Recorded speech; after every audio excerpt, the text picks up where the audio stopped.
Greetings animal lovers, and welcome to the channel. Before starting with the video, please note that no copyright infringement is intended and I do not own nor claim to own any right for the footage and photos that you will see. This video's goal is to analyze the interaction between two powerful, intelligent animals, namely the tiger and the elephant, which share the same habitat in Asia. Have you ever wondered who is more lucky to win in a fight? Who is afraid of who? The elephant lives in herds, meanwhile the tiger is a sigma male animal, a natural isolation master. Both animals are extremely intelligent and skilled. Surely, the tiger possesses some very useful skills in a fight against the elephant. Indeed, the tiger has exceptional reflexes and dodging skills, combined with great climbing and jumping skills that can let the tiger on top of the back of the elephant. Moreover, the tiger's razor-sharp claws and jaws surely would hurt the sensitive skin of the elephant. Keep in mind that the elephant's skin is so sensitive that the elephant can feel a fly landing on its back. Finally, don't forget that the tiger is a master in hunting and killing strategies. For example, the tiger could wait for the night, in order to use its great night vision as an advantage. Let's also note that the African elephant might have been an easier opponent. Surely, the African elephant is bigger in size, but also the Asian elephant is much bigger in size compared to the tiger. However, the African elephant got much bigger vulnerable ears, which also can blind some spots of the elephant's sight. Of all the land carnivores, the tiger is the only species that has been known to charge and take down a full-grown male elephant, one-on-one. That statement was also confirmed by the Indian government in the book Indian Railways, original from Michigan University and published in 1991 by the Railway Board, which is the apex decision-making body of the Indian Railways, basically the Ministry of Railways. On volume 37 page 121, it is stated that there are instances of tiger attacking a full-grown elephant and succeeding in killing him. Famous biologist George Scholler in his book The Tiger, Its Life in the Wild, at the beginning of chapter 3, writes that tigers do occasionally prey on elephants. The tiger spends most of its time finding a meal, usually a deer, antelope, or wild pig. But it eats whatever it can catch. Its menu ranges from such small creatures as frogs, turtles, porcupines, monkeys, and peacocks to big animals such as buffalo and camels, and occasionally even an elephant. Famous biologist Reginald Innes Pocock in his book Mammalia, Volume 1 inch, on page 207, writes about tigers that they prey upon game of all kinds, even adult elephant.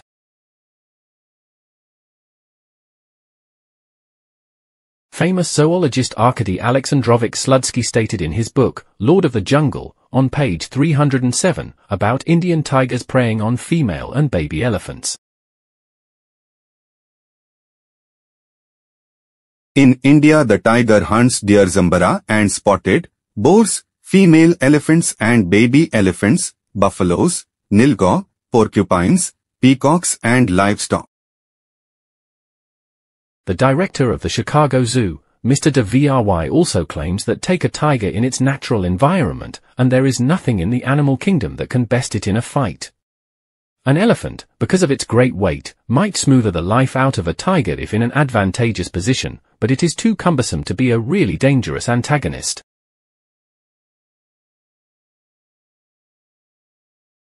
Another source stating that tigers can kill adult elephants is found in the book India's Wildlife and Wildlife Reserves by Balakrishna Seshadri, who is a wildlife expert with 20 years of first-hand experience in the wild. In the book The Twilight of India's Wildlife, Seshadri explains that the height in itself is not necessarily an indication of the strength or power of an elephant, nor is the length of the tusks. A tusker with short tusks may be more powerful than another with long tusks. A tuskless bull, or makna, is often a tremendously strong animal, thick-set in body and trunk.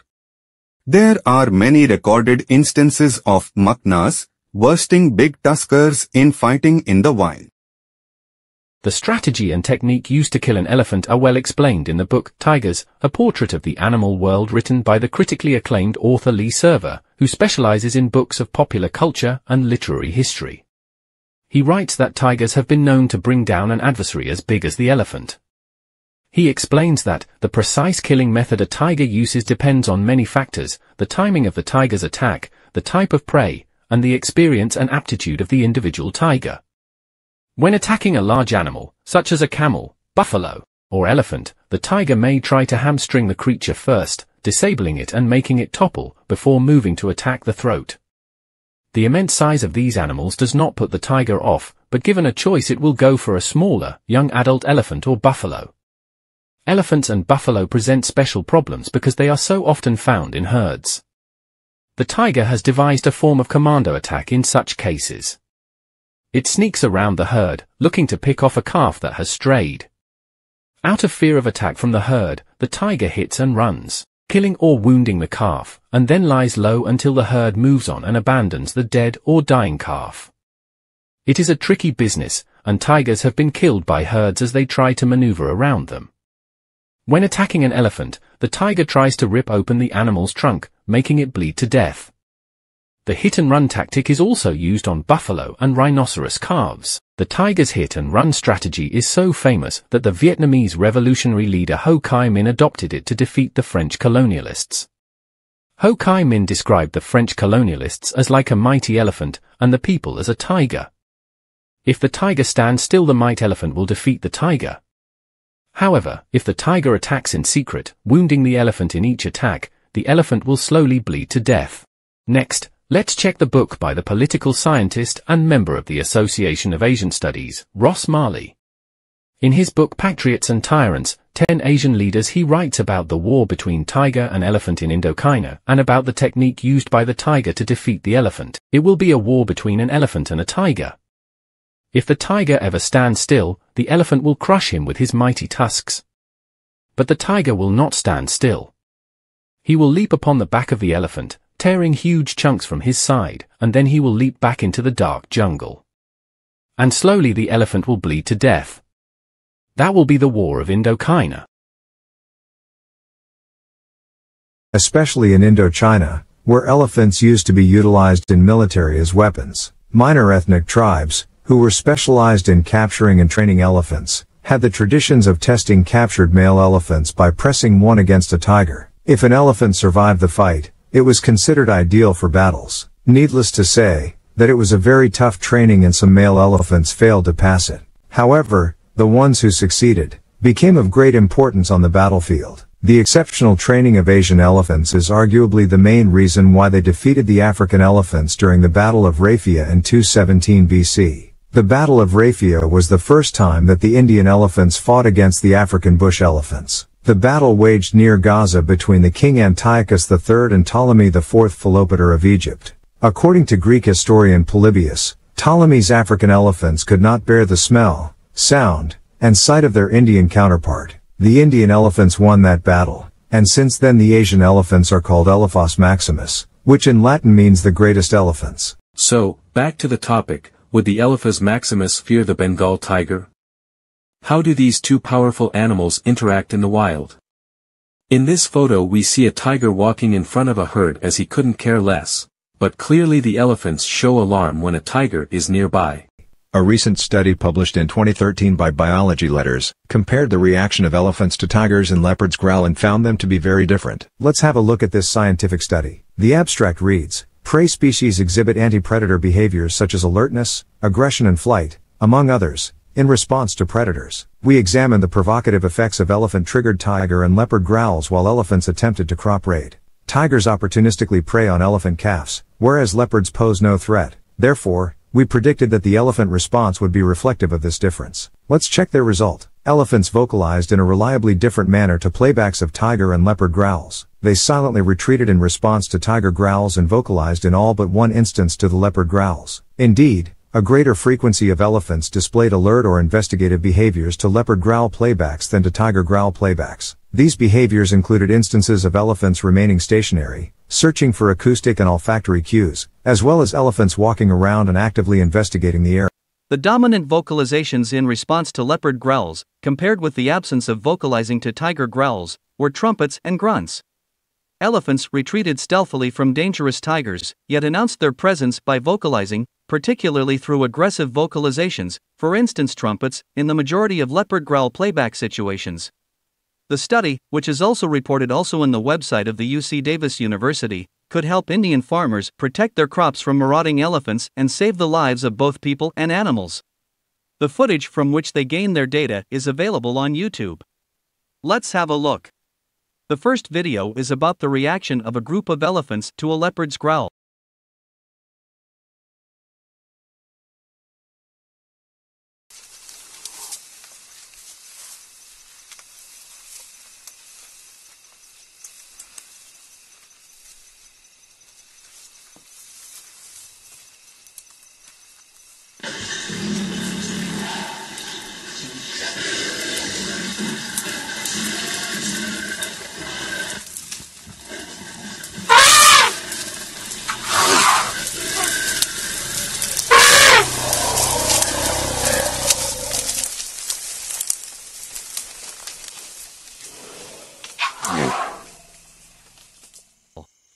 Now, let's have a look at the case of a group of elephants when they hear tigers growl.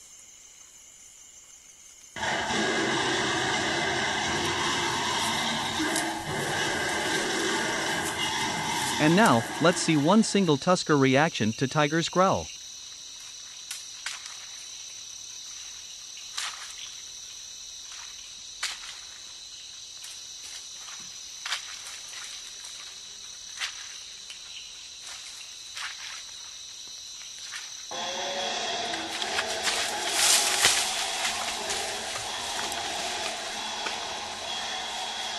As you could see, Asian elephants are scared of tigers and retreat when they hear the sound of the feline's growl. This finding could mean another strategy for keeping crop-raiding elephants away from farmers' fields in India. However, there is another option, and that is using tiger's urine. According to an article published in 2007 by BBC News titled "Tiger Urine to Scare Killer Elephant," Asian elephant are even scared of tiger's urine. Let's read what BBC discovered.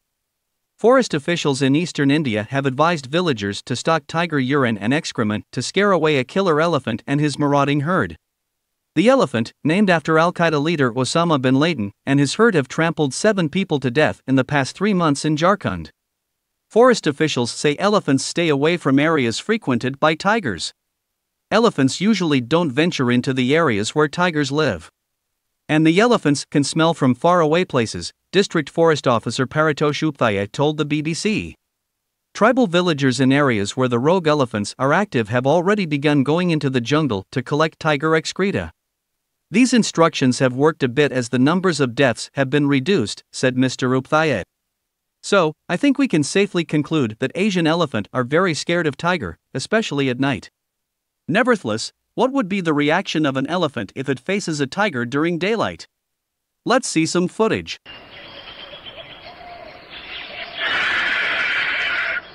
To make matters worse, the kill is on the way to a waterhole and prone to disturbance.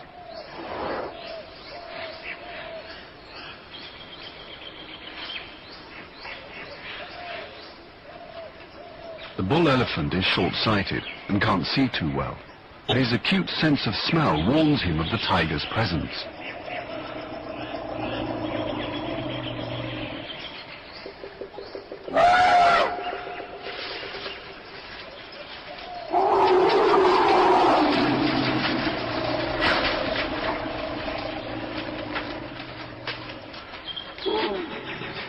The tiger will not return to his kill now.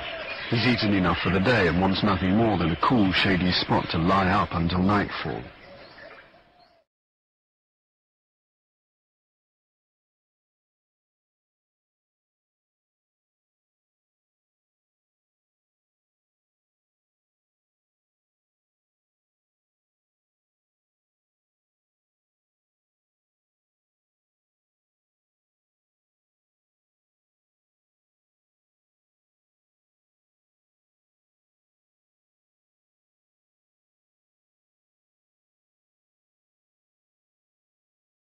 This elephant cannot cross the jungle for fear of the tiger.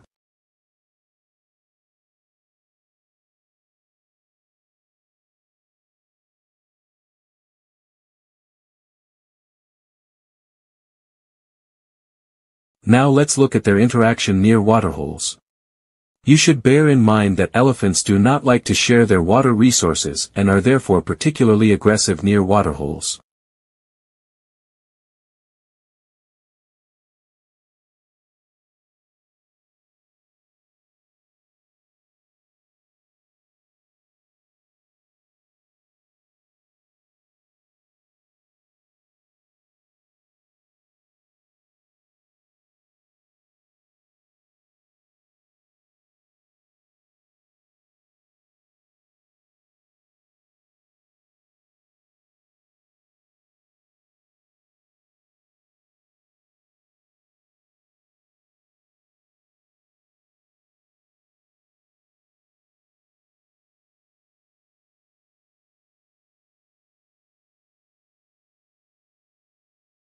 In this shot, we see a tiger blocking the path of an elephant.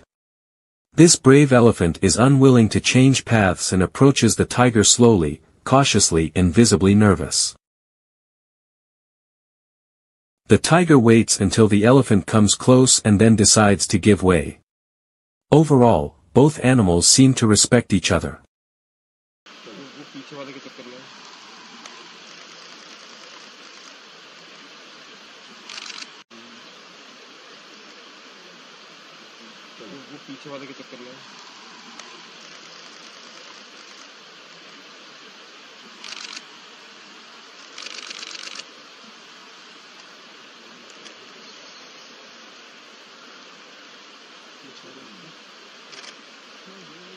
There are occasions when the tiger attacks the elephant, even in daylight. For example, when the tiger is in a hunting mood or when there are dangerous people on the elephant.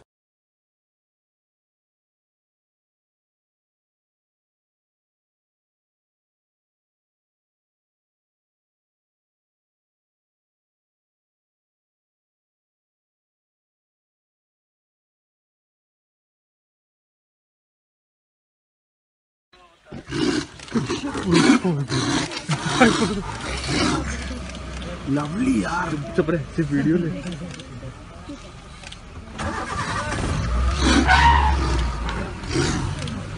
wow my goodness at Kaziranga itself, so they were also with us. So the entire contingent went there to tranquilize the tigress, but unfortunately she leaped at us and launched a fierce attack on us.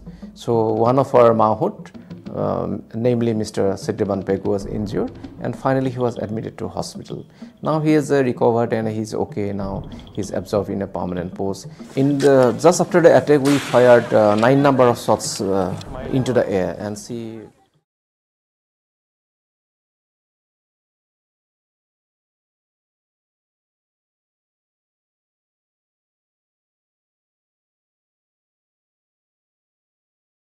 他们朝有猎物发出警报的方向搜寻，这种警报能暴露老虎的位置。幼虎的父亲查吉尔正在这里。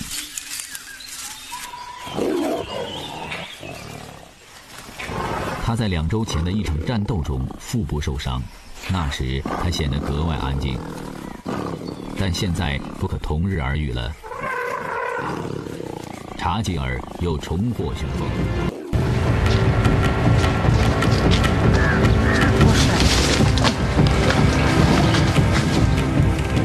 Two tigers are fighting. One of them must be the female we've been following. Another tiger has strayed into her territory.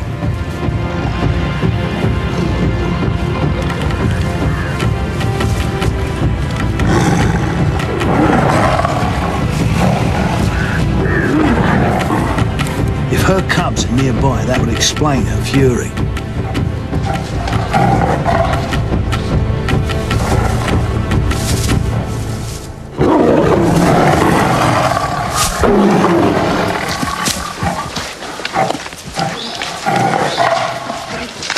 The power of this animal is quite awesome, and here she is, just a few feet away.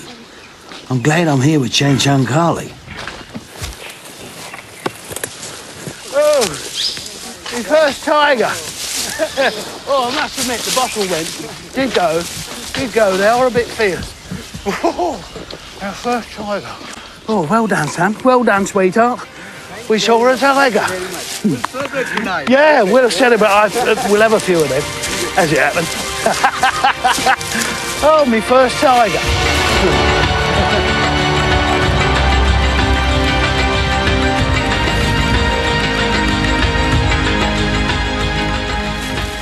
The magnificence of the tiger is beyond doubt. I know now never to underestimate the tiger's power. And a little later I felt it, closer than I ever really wanted to. We stumbled into the same tigress again. She was completely hidden and charged us. Oh, go.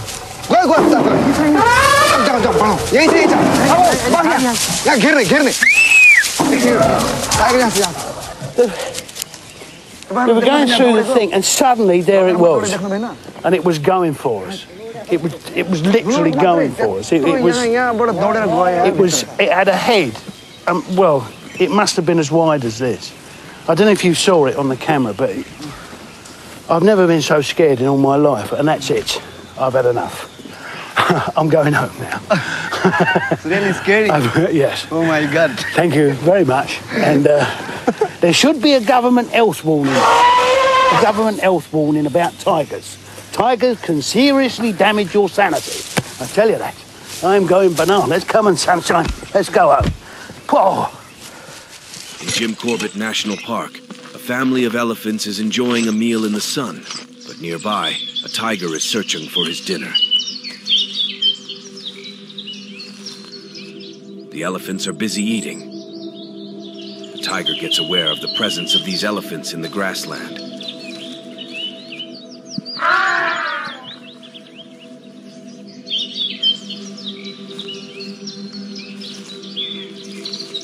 The tiger gets closer to the elephants.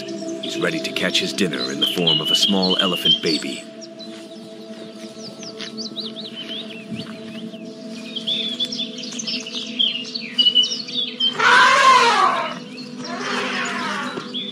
The leader of the herd got his smell and started running away from him. The elephants run away, leaving the tiger hungry and sad.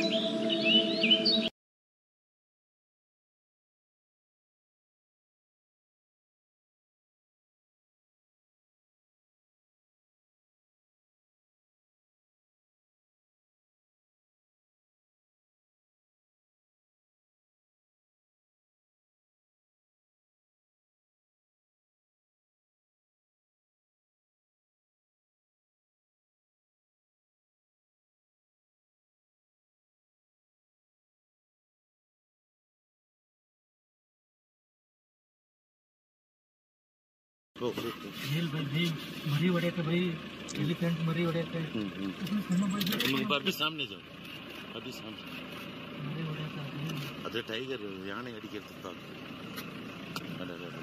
Video பண்ணா கொஞ்சம் கடிச்சிச்சு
ये गया इसके पीछे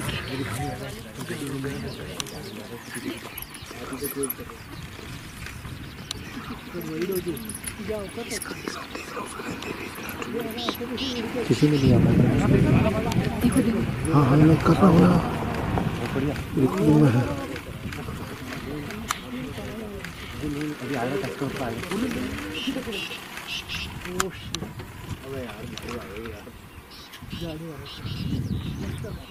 अभी video तक घूमेगा अभी किसी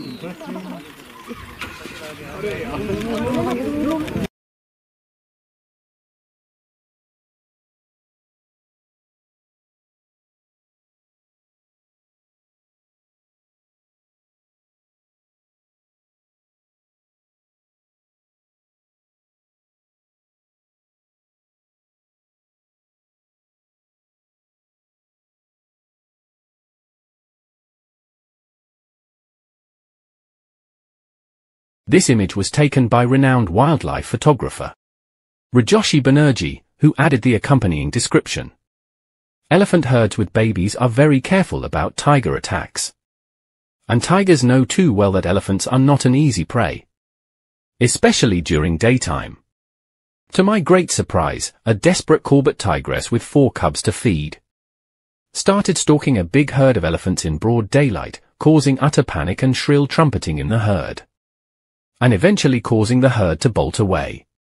It was amazing to see how a single tigress could scare away a big herd of elephants. I was fortunate to witness this extraordinary predator behavior in the Bijrani zone of Corbett in 2015. This other photo was taken by wildlife photographer Abdul Shez, who captured it as follows. My dad always used to tell stories Tat he had experienced in Kabini, and Tat used to thrill me from my childhood. I had picturized Kabini in my own way, and when I had the chance to go to the place mesmerized me completely. On my first safari I was able to spot a tiger, backwater male. Until now I've been to Kabini for 30 times, and each time I was successful in spotting the tigers. It became the luckiest place for me to study about tigers. On one occasion I was watching for elephants which stood a couple of meters away. Then I spotted something crawling in the bush nearby, and was shocked to see a tiger there. It had laid and had one eye on the elephant calf. The time was 8 a.m. in the morning, and stood with its focus on the calf where spotted deers just behind the tiger, but it showed no interest in catching them. The tiger in order to catch the calf crossed the main road for almost 3 times, and I was witnessing a disciplined hunting skill of that tiger. It's rare for a tiger to chase elephants, but it was very bold and fearlessly, and it chased them for some time and even injured the calf ND back. And when the elephants no longer had the energy to run more, the tiger made its move and killed the calf, while the other elephants, including the mother, stood helplessly. Let's take a look at some other beautiful photos of encounters between wild tigers and elephants.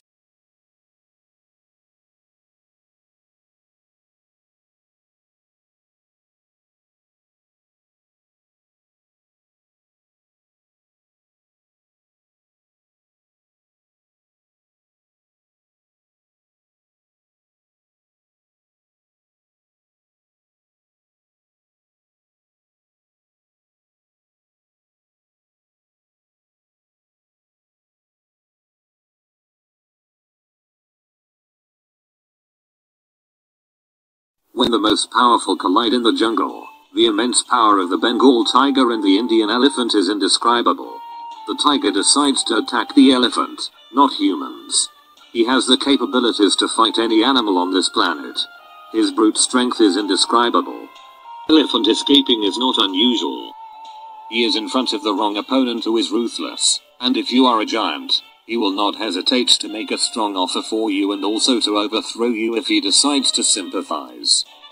The hunters shoot the standing tiger 3 shots.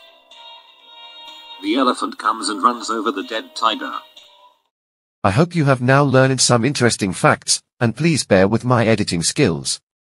In the last part of this video, we will go in search of accounts of tigers and elephants attacking or killing each other.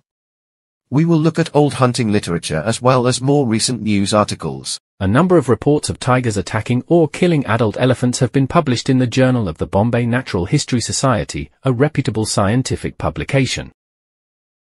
Inside Volume 7 of the Journal of the Bombay Natural History Society, Mr. Corbett, conservator of forests in Burma, writes that I have seen it stated more than once that a tiger will not attack an elephant, or that on the rare occasions when it does venture to attack one of these huge brutes, it always gets the worst of it. The following facts will, however, I think, help to disprove these statements. In September last, a timber contractor reported to me that a female elephant and calf had been attacked by a tiger when they had been turned loose to graze at the headwaters of one of the streams which rise in the Paguyomas, and that the calf had been killed. I hardly credited the report at first, but, on inquiry, I found that it was perfectly true. From the footprints it was evident that the tiger had tackled the calf, a 2-year-old male, when it had strayed from its mother. The mother had come to the rescue, but was unable to do anything and only got badly mauled by the hind quarters, and was apparently driven off. The calf was killed, and found partly eaten the next day. Shortly after, another attack on a contractor's elephant was reported. It was evident, from the marks on the ground, that the elephant, which was a full-grown female, had been caught when asleep, and when I saw it a week afterwards it still had dreadful marks on the top of its shoulders and in the center of the back, which could be the work of nothing else but a tiger. It is more than probable that it was the same tiger which had killed the calf 3 months ago, for he was evidently very lame, if not maimed, the marks of 3 feet being distinct, whilst only the claws of the 4th just touched the ground. The spear had evidently nearly given him his quietus. For days afterwards a tiger tackled another elephant, this time a big tusker worth over 2,000 rupee, which died 5 days after. In this case it would appear that the elephant was in a narrow and shallow nullah with steep banks. The tiger jumped from the bank, and was shaken off more than once, but returned to the charge again and again. The elephant, however, got off with its life for the time being, and was taken into the nearest village with dreadful wounds along nearly the whole length of its back, the points where the tiger had apparently concentrated his attack being the backbone about a foot in front of the tail. The tiger, I'm sorry to say, is still at large. The European in the district are all officials, and are too hard worked to spare time for a tiger hunt, whilst a party of Burman shikaris who have gone out, urged on by the offer of a reward, have as yet had no luck. In Volume 32 of the Journal of the Bombay Natural History Society, Arthur John Wallace Milroy, the conservator of forests from 1933 to 1936, reports of a tiger that attacked and severely mauled a full-grown female elephant defending her calf. I have known of a female that was captured, lacerated and weak from loss of blood and exhaustion, standing beside her small calf, which had been killed by a tiger, and there was no doubt that the tiger subsequently attacked the mother when she tried to drive it away. In Volume 36 of the Journal of the Bombay Natural History Society, Mr. J. E. K. Swain, a British Army lieutenant, reported the case of a tiger attacking a mature cow elephant in Malaysia. As promised, I am sending you particulars of an attack on a mature cow elephant by a tiger. The incident came to my notice the 15th of May of this year, when Mr. Davy, who is an elephant hunter and control officer in the Plas Valley, Perak, invited me to accompany him on his inspection of the patrolled rent ice or track beyond which it is the duty of the patroller to drive all wild elephants. This track, which is 13.5 miles long, lies on an average 5 miles from the cultivated land which it protects. This is by the way and merely explains the object of my trip. On arrival at Jalong, we found an elephant waiting to take our bedding and kit. Mr. Davy drew my attention to a scar about 2 feet long stretching from behind the elephant's right foreleg and finishing up under her belly. He told me this happened about 6 months previously. Savage, the government geologist, had hired the elephant and stopped the night in the jungle. The elephant was let loose as usual to feed at night with a sinker, rattan shackle, on to prevent her straying too far. In the morning she appeared at the camp with a huge wound and a piece of flesh and skin hanging almost to the ground. Investigation showed tiger tracks where she had been lying, and it was evident from an inspection of these tracks that the tiger had attacked her as she lay, probably clinging on with teeth and claws and tearing the flesh by its weight as the elephant got up. The victim would not allow anyone to touch the wound, and a suggestion by the health officer to cut away the hanging flesh could not be carried out. She could not of course be worked after this and was left to her own devices, her recovery being due entirely to her own efforts. On every possible occasion she bathed the wound with mud from certain wallows which she selected, possibly for their healing qualities, and when not doing this she continuously fanned the wound with a light switch of lalang grass held in her trunk. In this way she kept flies and other insects from the wound. The torn flesh gradually shriveled up and fell away, and at the end of 3 months she was fit for work again, a slight scar being the only evidence of what was no doubt intended for a murderous attack on her vital organs. The last report from the Journal of the Bombay Natural History Society is by Arthur Smithies, who was Chief Conservator of the Forest of Nepal from 1940 to 1947.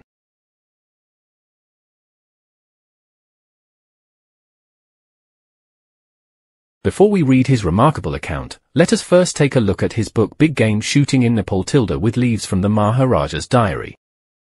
In this book, there are several accounts of tiger attacks on large elephants, which are summarized in these tables.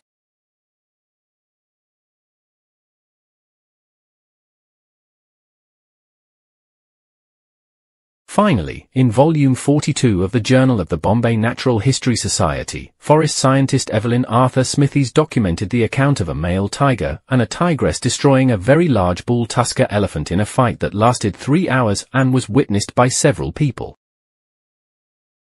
The fishermen, and the few dozen of inhabitants of the bazaar, heard the nerve-shattering roar of a charging tiger, and the fishermen saw a big male tusker elephant come out into the open river bed, being attacked by the 2 tigers.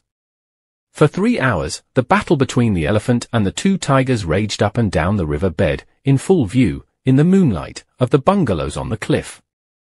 The bazaar inhabitants were so terrified at the appalling noise and infuriated roars of the tigers so close at hand, that they barricaded themselves in their houses and no one, except the petrified fishermen who were cut off, saw this awe-inspiring and unique spectacle. About 11 p.m. the noise died down, and the next morning the tigers had departed, but the dead elephant was lying at the foot of the bluff, within a stone's throw of a bungalow. The marks on the unfortunate elephant were very instructive. The trunk was quite untouched and so was the face except deep scratches around the eyes, and both eyes had been clawed out. There were terrible bites and scratches on the top of the head and neck, back and rump, and finally the throat had been bitten and torn open, evidently the coup de grace. These are the facts as told to me by the eyewitnesses and by the Tahsil officer who heard the battle and who had the job of getting rid of the body of the elephant. It is probable that the tiger cub was the cause of the trouble. He may have blundered into the elephant or gone sniffing around in curiosity and received a kick or a blow for his trouble, causing him to yelp. This would at once raise the maternal fury of the tigress, and the tiger would come to the help of his mate. The wound on the elephant give an indication of the tactics of the tigers. It is clear that no frontal attack was attempted, or the trunk and face of the elephant must have been mauled. Probably one tiger threatened or demonstrated in front, enabling the other tiger to leap on the back, an easy leap for a tiger, and start biting and scratching. It was probably shaken off several times, but again returned to the attack.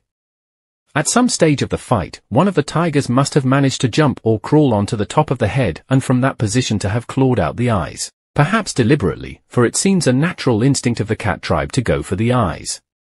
One can image the poor blind elephant, tortured with the fiendish laceration of its back, stumbling along in agony over the boulders and rough ground, falling ultimately over some low bank and exposing its throat to a hellish mauling from the other tiger, and dying from loss of blood or severance of its windpipe.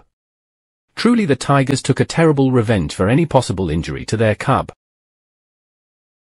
To this report, the editors of the Bombay Natural History Society Journal added a note saying that encounters between tigers and elephants occasionally occur. Mr. Corbett, writing in our journal, Volume 7, page 119, gives 3 instances. 2 deal with attacks on female elephants. The third records an attack on a big tusker, which was so dreadfully mauled along the whole length of its back, that it died a few days after. As is usual with big animals that cannot be easily mastered, the tiger's attack in the 3 instances reported by Corbett was not frontal. but directed from the rear, the tiger biting into the hindquarters, back and shoulders. In the instance reported in our journal by Mr. Swain, volume 36, page 983, the tiger's attack on a cow elephant was directed to the belly and underparts. This change from the usual method was probably an adaptation to the circumstances. The tiger is a versatile killer and follows no stereotyped method in his killing. The same incident reported by Smithies can be found also in the book Jungle Law by Jim Corbett.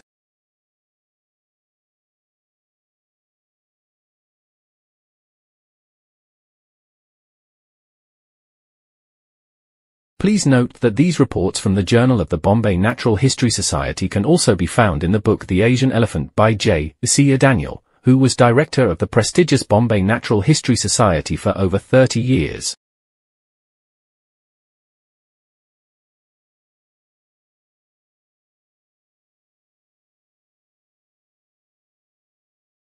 He also quotes the following on page 71 when talking about the elephant's sense of smell. The power of an elephant trunk is enormous, and with it the animal can lift a ton with ease. Though immensely strong, such a trunk has its own peculiar dangers, and its care is a matter of constant vigilance and anxiety to its owner. If threatened by a tiger, it is curled up over the forehead.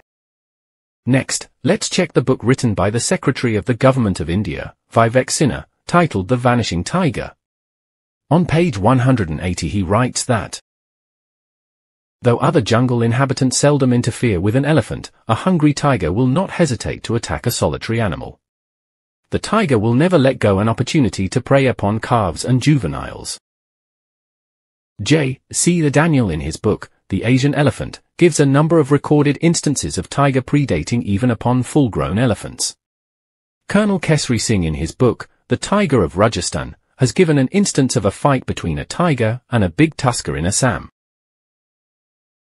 The Tiger of Rajasthan is the autobiographic book of Colonel Kesri Singh, who was a naturalist, game warden, hunter, tracker and Bengal tiger expert.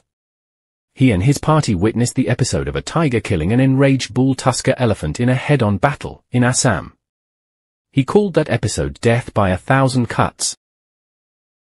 Here is a photo of Colonel Kesri and a description of his party. In addition to the Maharaja and myself, the party consisted of a lad called Surji Io Shatol and 2 military officers, Colonel Bo Sahib and Captain Sultan Hussain, he who shot the bold tiger who seized his elephant's tail.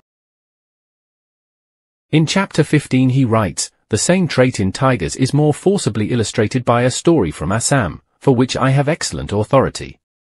Some 3 or 4 years ago a tiger, having killed a baby elephant, was attacked by a tusker. Instead of trying to get clean away, the tiger came at the elephant from the flank or rear, and having got onto his back raked and tore at him with his claws.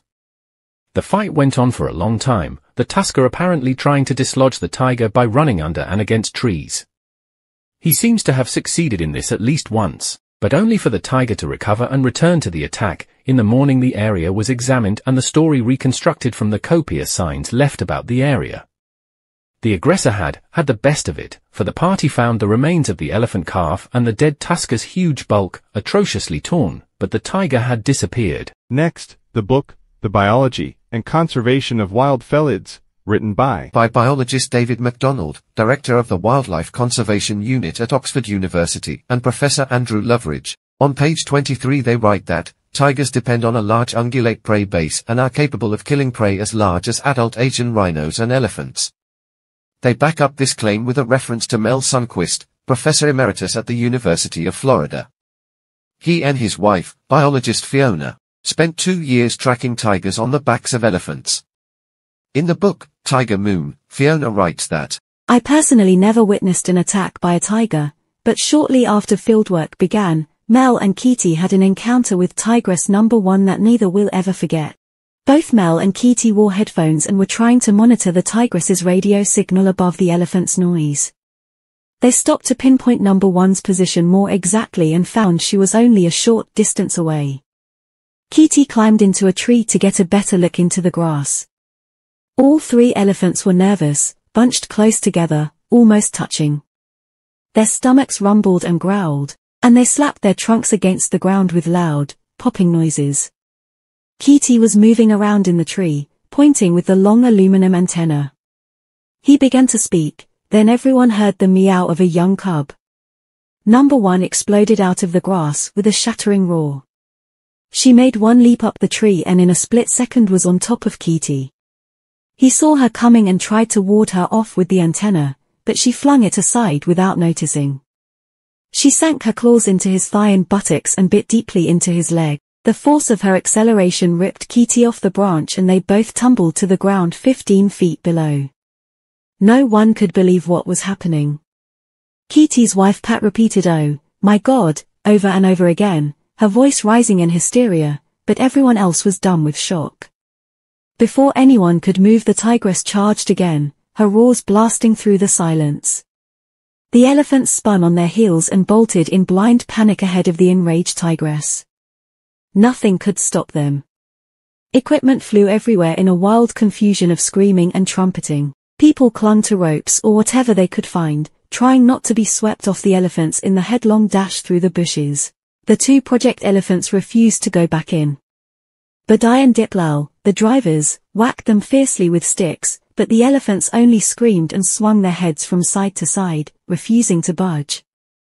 Himal Kali, the government elephant, had taken part in many royal hunts and was not so easily frightened. Her driver eventually managed to coax her back toward the place where Kitty had fallen. So Professor Mel Sundquist saw with his own eyes the attack of a tiger on a full-grown elephant. The old hunting literature is full of such episodes.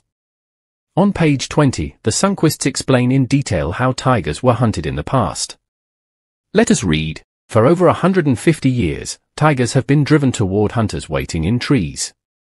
Tiger hunting in the Indian subcontinent used to be a common pastime of the wealthy and privileged, who relied heavily on the expertise of shikaris like Prem. Prem learned the art of tiger hunting from his father, who had worked as a royal shikari on the lavish hunts that took place in the Terai during the 1930s and 1940s. The technique we used to capture tigers was a modified version of the ring hunt, invented in Nepal in the 1800s. The old method employed as many as 300 elephants and even more men. Early in the morning, shikaris would go into the jungle to examine the baits that had been tied out the previous afternoon. If one had been killed, they would quietly walk a huge circle, up to a half-mile in diameter, around the site of the kill, bending the grass at intervals to mark a path that would form a ring. The elephants were then summoned and divided into 2 groups that proceeded to left and right around the circle like a pair of pincers, the rear elephants dropping out at intervals to station themselves along the boundary of the ring. When the 2 lead animals met, the order "heads inward" was given. All the elephants then turned toward the center of the circle and moved inward, crushing the tall grass and tangled vegetation. The fannits whistled and shouted to drive the tiger into the middle of the circle. Finally, the elephants stood shoulder to shoulder, the ring was complete, and the tiger was surrounded by a solid wall of elephants. The stancher elephants, carrying the guests of honor with rifles at the ready, would then enter the ring and move backward and forward, trying to catch a glimpse of the tiger in the dense cover. As many as 4 tigers were sometimes surrounded in the same ring, and the rumbling and trumpeting of the elephants, the excited shouts of the mahouts, and the roar of the cornered tiger charged the air with excitement. In his book Big Game Shooting in Nepal, E. A. Smithies cautions would-be participants that this is not a sport for bad shots or hasty excitable people, and so it wasn't. In an effort to escape, tigers frequently charged the surrounding elephants, leaping onto their heads only to be shaken off again. Elephants often bolted in the face of such an onslaught, and people were thrown everywhere as terrified animals dashed through the vegetation. Many of the king's elite hunting elephants were trained to withstand a tiger attack and would flick the tiger off with a shake of their head and deliver a fatal kick with one powerful forefoot. Over the years, it became more and more difficult to obtain the required number of elephants, and the ring drive was modified to include strips of white cloth known as bit. The circle was delineated by this white cloth, and elephants were stationed at intervals behind it. Tigers tended to avoid the bit cloth and thus could be kept in one place by only a few elephants until the guest of honor arrived. In his book Tiger, The Ultimate Guide, Indian naturalist Valmik Thapa provides additional information on the techniques used to hunt tigers with elephants. Let us first read at the start of chapter 2 what he says regarding the tiger's anatomy. The tiger, whose proper nutrition depends upon consuming one deer-sized animal a week, has evolved into a supreme hunter. Its sensory organs help it to locate elusive animals in the densest of undergrowth or on the blackest of nights, and its striped fur allows it to blend in with the surroundings. The tiger's padded paws permit a stealthy and silent approach when stalking a potential kill, and its skeleton and muscles provide the strength and speed necessary to catch prey as big as an elephant or as small as a grasshopper. A strong jaw and razor-sharp teeth can deliver a quick death, tearing tough hide and slicing through raw meat. The flexibility of the tiger's skeleton allows it to jump to heights of up to 10 to 12 feet. Elephants were trained to encircle tigers so that hunters would have a chance to shoot them, as this Samuel Howitt illustration shows. The cornered tiger would frequently leap upon the elephant's head to attack the humans before being shot at close range. The Italian anthropologist Paolo Manfredi, who works to conserve endangered ecosystems, wrote a fascinating chapter about tigers in antiquity on page 170 of the book.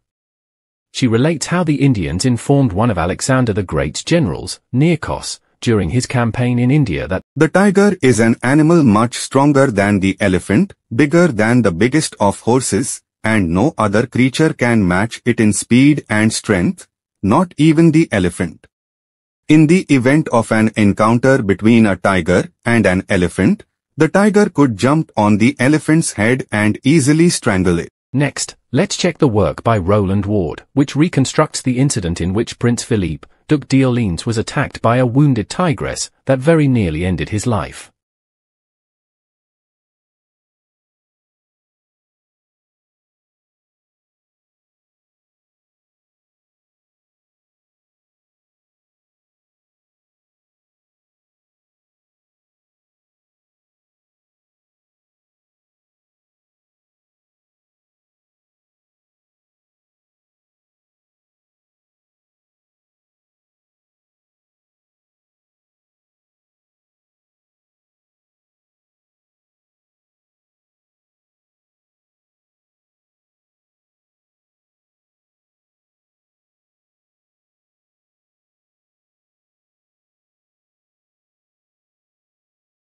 Let us now turn to the book Big Game Shooting in Upper Burma. This book is in the library of Cornell University and was written by Major George Patrick Evans of the Indian Army. Here we find an account of a tigress attacking a full-grown elephant, which subsequently dies of the injuries sustained due to blood loss. I do know of an authenticated case in which a tiger in Burma attacked a full-grown tamed elephant. The unfortunate beast, a female belonging to the forest department, was hobbled and turned into the jungle at night to feed, as is the custom in Burma with tame elephants. The tiger sprang onto her quarters, and literally feasted on the poor thing while alive, tearing huge chunks of meat from her flanks and quarters, probably springing onto her again and again, after being shaken off, and biting out a huge mouthful of flesh each time. Whether the elephant at last succeeded in getting rid of her terrible assailant, or whether the tiger, having satisfied its hunger, slunk away to digest its meal, is not known. The elephant was found still on her legs next morning, but almost dead from loss of blood and pain, and succumbed to her injuries during the day. Joseph Farrer, a British physician who served as Surgeon General in India in the late 19th century, provides an account in his book The Royal Tiger of Bengal, page 15, of a tigress displaying exceptional strength against elephants. He witnessed the tigress deeply lacerating the heads of 2 adult elephants and severely injuring the hindquarters of a third.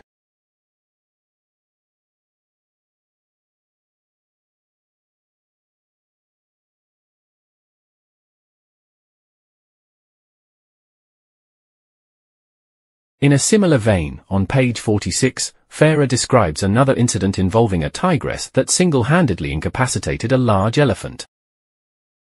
On one occasion I remember to have seen a tigress pull a large elephant down till her head almost rested on the ground, simply from the intense pain caused by the implanted claws. The tigress was partly shaken, partly shot off the elephant's head and killed.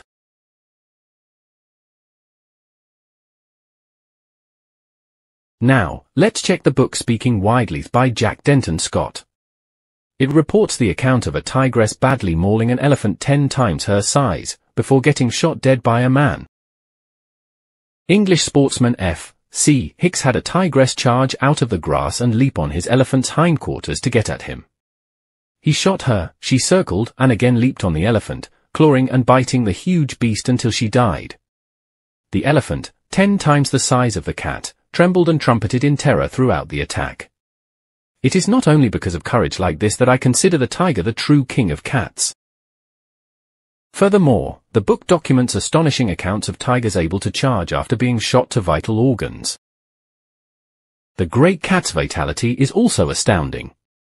After Clifford Batten shot a tigress through the brain with a .450 high-velocity rifle, she traveled over a mile and was still alive and ready to fight 12 hours later. Both shot through the heart with the elephant rifle. 2 tigers ran more than 60 yards. Another charged 100 yards to kill the shooter, even though his heart was blown apart.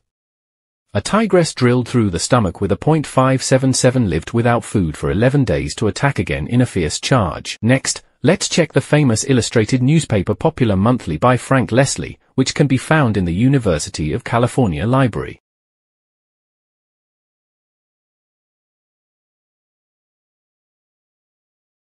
Tigers have been known to spring clear from the ground into the howdah, but such instances are rare. Generally, he does not appear to distinguish between the elephant and the persons on his back, and his attack seems to be aimed at the beast more than at his riders. Elephants are very fearful of tigers, and always show more or less alarm when in their vicinity. I have known many elephants to turn tail and run away when near the tiger's lair, and sometimes all the efforts of the mahout fail to check them. Not infrequently they run under the limbs of trees in their flight, and the howdah and its occupants are brushed off. Major R of Lucknow was killed in this way during a tiger hunt in the Purnia district. A tiger charged his elephant, and the latter ran away. As it passed under a tree, the howdah was swept off, and the major and his servant were both killed by the fall. When in the neighborhood of a tiger, the elephant generally holds his trunk high in the air, as it is his most vulnerable point, and he is anxious to protect it from injury. In a fight with a tiger, the elephant uses his trunk very little, through fear of injury, but endeavors to trample his enemy underfoot or pierce him with his tusks.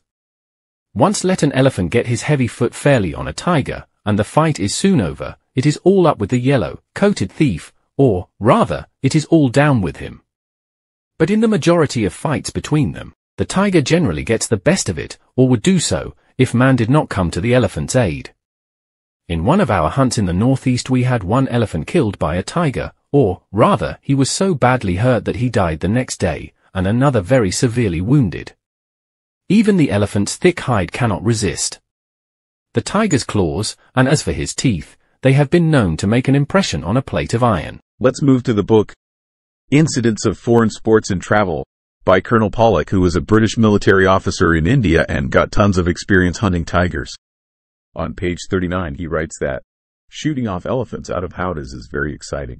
There is just enough danger in it to stir up one's blood. If every elephant used could be thoroughly depended upon at all times, there would be little risk, but an elephant that is perfectly staunch one day will probably turn tail the next, and a powerful tiger is capable of pulling down a large elephant. On page 41, he begins by recounting an episode in which an elephant took a wounded tiger by surprise and played football with it, killing it in the process.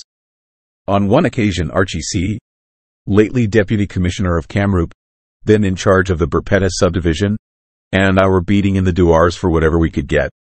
The elephants moved along briskly enough till we got to the edge of the beel. They then began to be unsteady, to give tongue, in other words, to make dismal noises, and as there was no solid ground, they flickled the tips of their trunks against their own legs, and in other ways gave us plainly to understand that they advanced under compulsion. We had not fired a shot and had entered about 15 yards into the marsh, when, as if by a preconcerted arrangement, several tigers, as far as we could judge, rushed roaring in our direction. We could see the water splash, but the tigers were themselves hidden by the vegetation.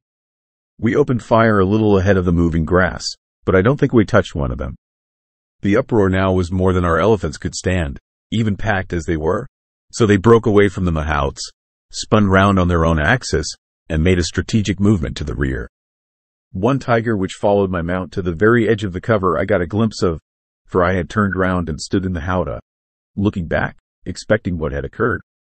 At it I took a snapshot and hit it somewhere, for it gave a roar. This was a bit of luck, of course, as no one could be sure of killing an object even the size of a tiger when carried along at racing speed.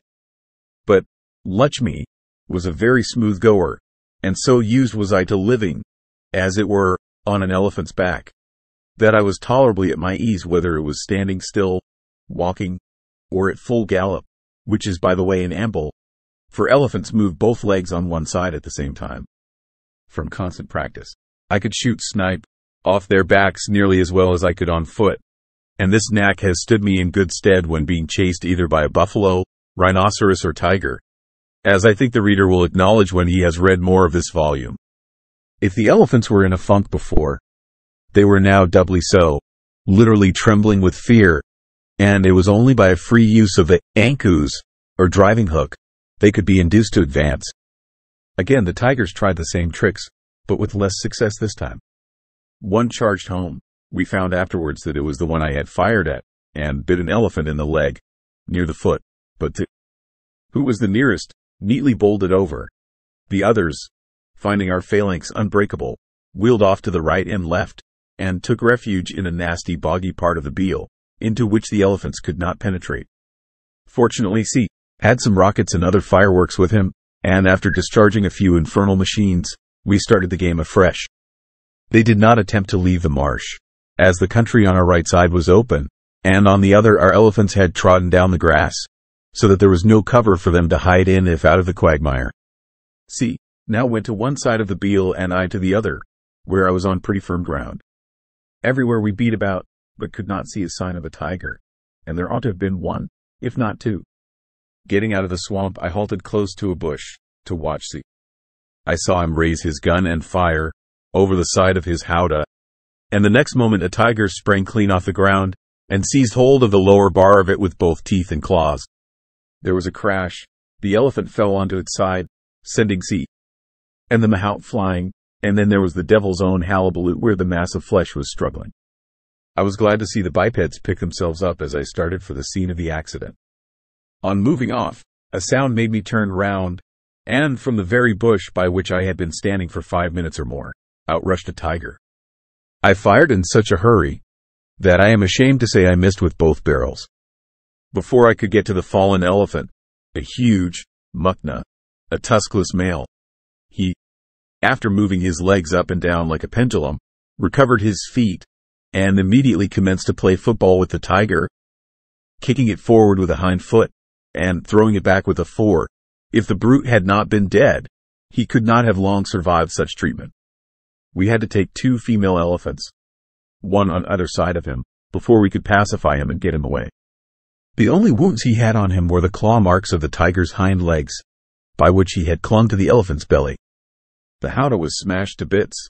One of C.'s guns had a broken stock. So, considering all things, the elephant and the 2 men escaped wonderfully well. On examining the tiger, we found almost every bone in his body broken, for he was literally kicked into a jelly.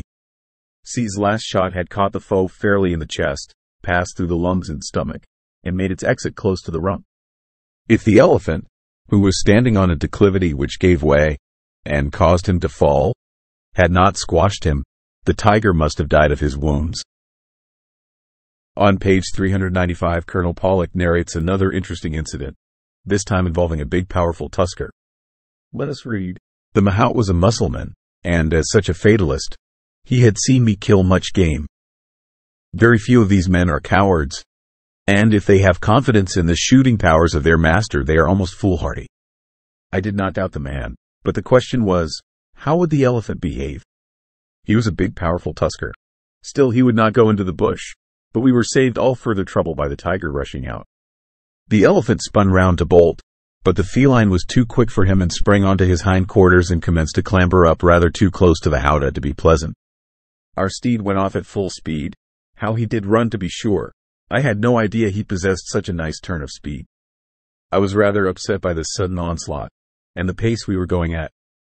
The tiger had his head close to the back seat of the howdah and intended going for me, but I am well accustomed to riding elephants, whether at a sedate step or at a gallop. It is ambling, of course, for no elephant can gallop, but they can go at their own pace nearly as fast as an ordinary horse can go his fastest. It did not take me more than a couple of seconds to turn round over the back of the howdah. with the barrel almost touching the tiger's cranium. I fired, and he fell off all in a heap. Another incident is narrated by Lieutenant Colonel Reginald George Burton, who was a keen big game hunter specializing in tigers. In his book, Tiger Hunters, he recalls about an elephant afraid to face a wounded tigress. The elephant was sent round with a man and a supply of stones on her back, and the tigress charged out when stones were thrown. With a succession of coughing roars, she sprang onto the elephant's head, and having a broken arm, was shaken off while the elephant, trumpeting loudly, crashed off through the forest. But this gallant tigress pursued and sprang onto the retreating elephant's hindquarters, only to be kicked off, when a shot in the flank sent her back to cover.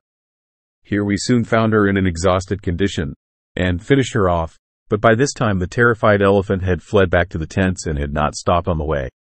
The Maharaja Sir Madho Rao Scindia of Gwalior writes in his book, A Guide to Tiger Shooting, a clear warning to the young sportsman not to let the elephant get too close to the tiger, even if the tiger is wounded.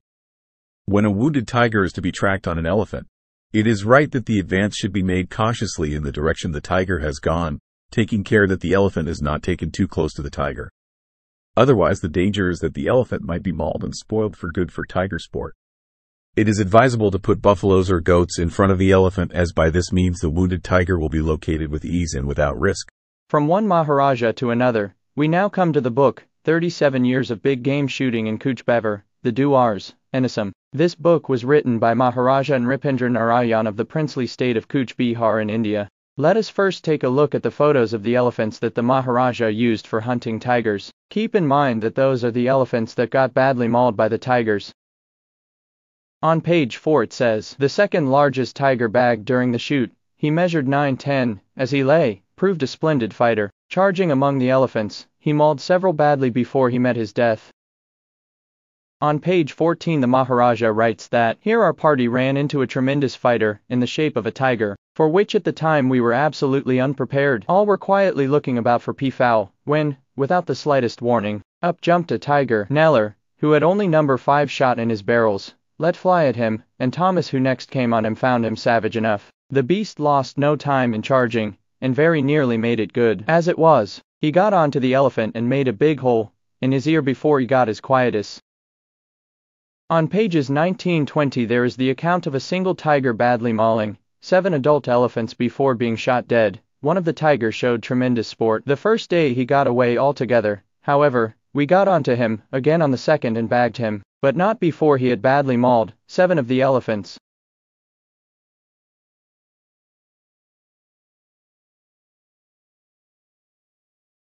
On page 35 a tigress mauling an adult elephant. The tiger, which we found and killed some way off from the kill, fell to Moore's rifle. The tigress was put up quite casually. She got away at once, but we followed her up into the same patch of jungle, in which the fine tiger was shot on the Loth March. We got her out without much difficulty, but on being pursued by 3 howdahs, she stopped and charged C. Hills, mauling the elephant, Gulls or Piari, rather badly on the off hind and near fore. The elephant, in trying to get rid of the tigress, very nearly threw Hills out. However, she was finished soon after this.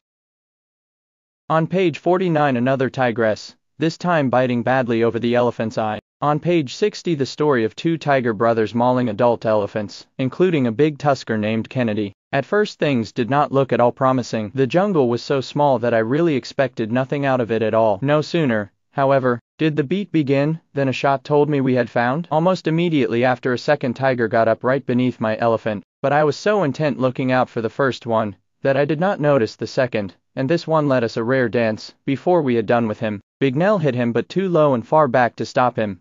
This made him very savage. He crossed over the Nola into a very thick patch, and then the ball began. He first mauled Kate, and then Kennedy, twice, very nearly getting right onto the top of the pad. As it was he bit a piece of the gadla off. Jogan, who was on Kennedy, thought it was about all up with him, and told me he could have touched the tiger with his foot. However, all's well that ends well, and we got him all right. The curious thing about the whole affair was the 2 big tiger getting up practically together. They were evidently brothers. On page 84 a medium-sized tiger clawing an adult elephant.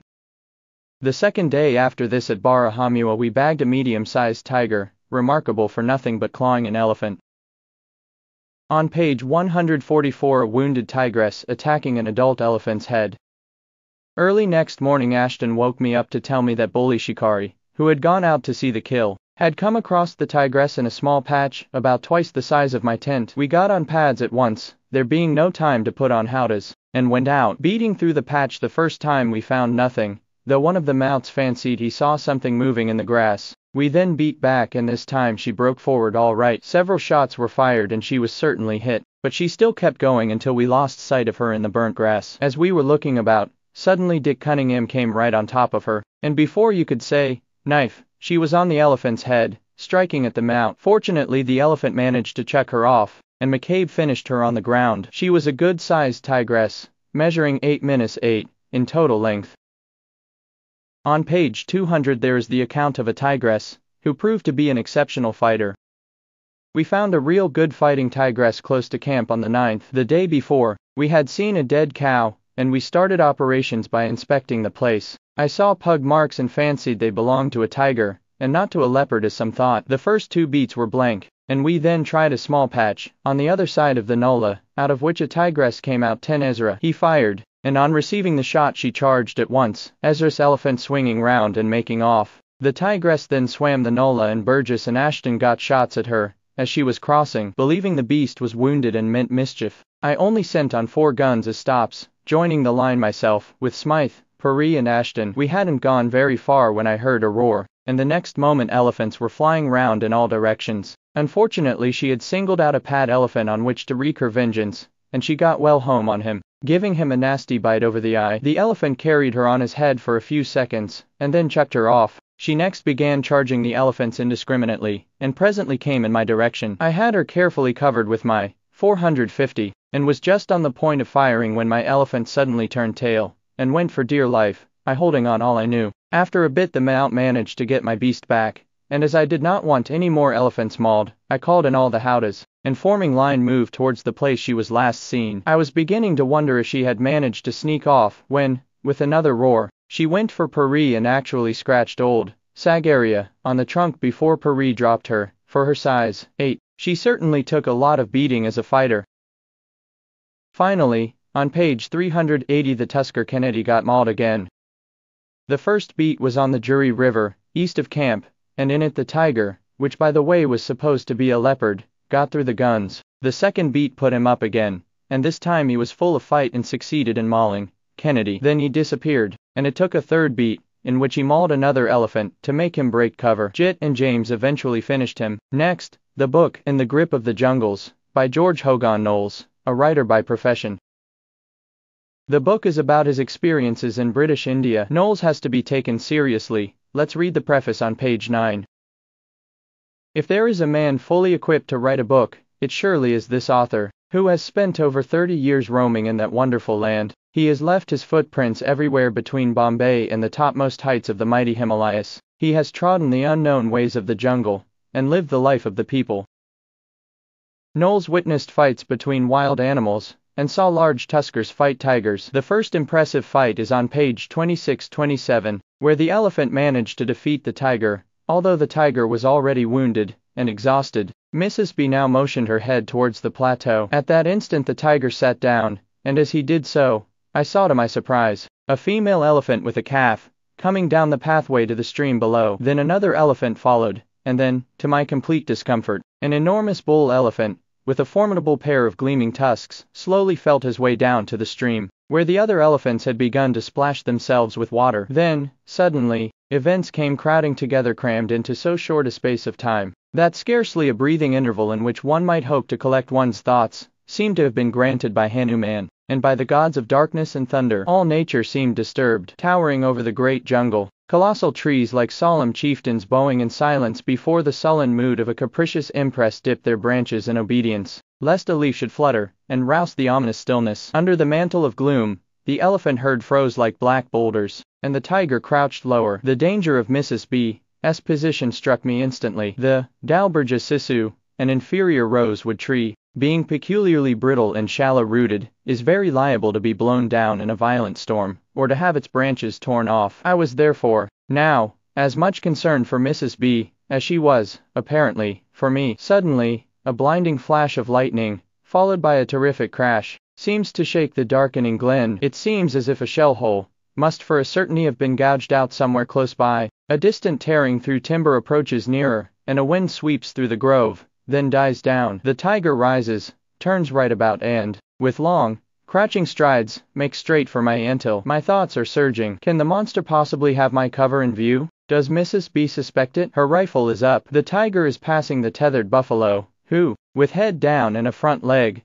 awkwardly hitched up, is following the great cat's movements. As I bend forward to do a bolt, a flame suddenly shoots out from the mackin, and I remain crouched, freezing against my precious anthill. The monster tiger is hit. As I see him lurch and fall forward, sudden, continuous thunder from the heavens drowns his terrific roars, but the great brute is up in an instant, and horrors turns with indescribable savagery on the unfortunate buffalo, whom he is tearing to pieces. I hear the clicking and clashing of metal on top of the mackin, and raise my eyes slowly, shivering in a cold sweat. Mrs. B is struggling with her rifle. Great Scott, has the bolt jammed? Now she picks up my empty 500 Express. She is looking for the cartridges. Instinctively my trembling fingers press against my right-hand pocket, and my heart sinks as I feel the cartridges there. Mrs. B is again struggling with the bolt of her rifle, the tiger, maddened with pain, charging in the direction of the metallic sound whenever it can be heard, and returning again, as savagely, onto the mangled body of the dead buffalo. I am shaking in every limb,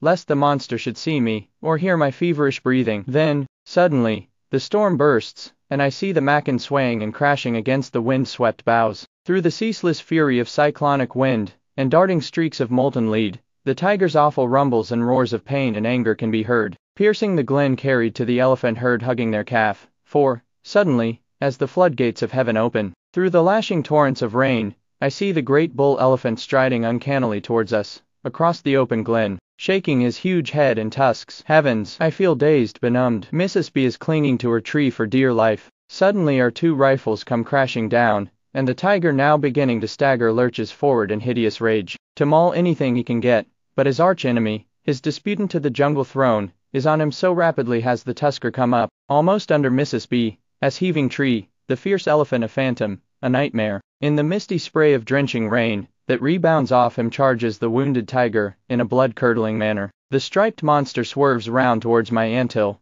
but staggers, and turns sharply with a roar, heading for the open glen. As he passes me, I catch a glimpse of blood pouring down his shoulder. With short, lurching rushes, he gets past the dead buffalo, when the great elephant, pulling up almost onto his haunches, heaves round, and, between Mrs. B.'s tree and my anthill, splashes the sodden ground in another terrific charge. His glistening, beam-like tusks are lowered, and, with a shrill blast like the shriek of a grating axle, he meets his roaring antagonist, who tries to hurl himself onto the elephant's curled-up trunk, but the wounded tiger is exhausted. He falls, and instantly, through the massive heap of tearing claws and fangs, plows a great white shaft. The elephant has pinned down his enemy. The tiger's roars cease, as again and again the striped form is gored brutally, unmercifully. Then, full height, up stands the mammoth, and, under zigzagging tongues of flame and passing claps of thunder, he tramples fiercely upon the carcass. And then, as the wind and the torrents of rain abate, the triumphant elephant, pointing his reddened tusks skywards, lifts his trunk over his head, a superb picture of wild grandeur, and,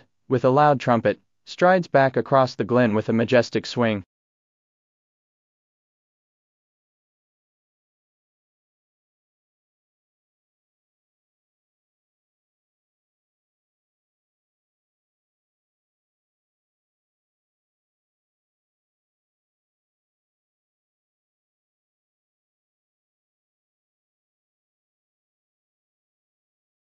On page 65-66 there is another story of a tusker defeating a tigress, although the tigress was already badly wounded.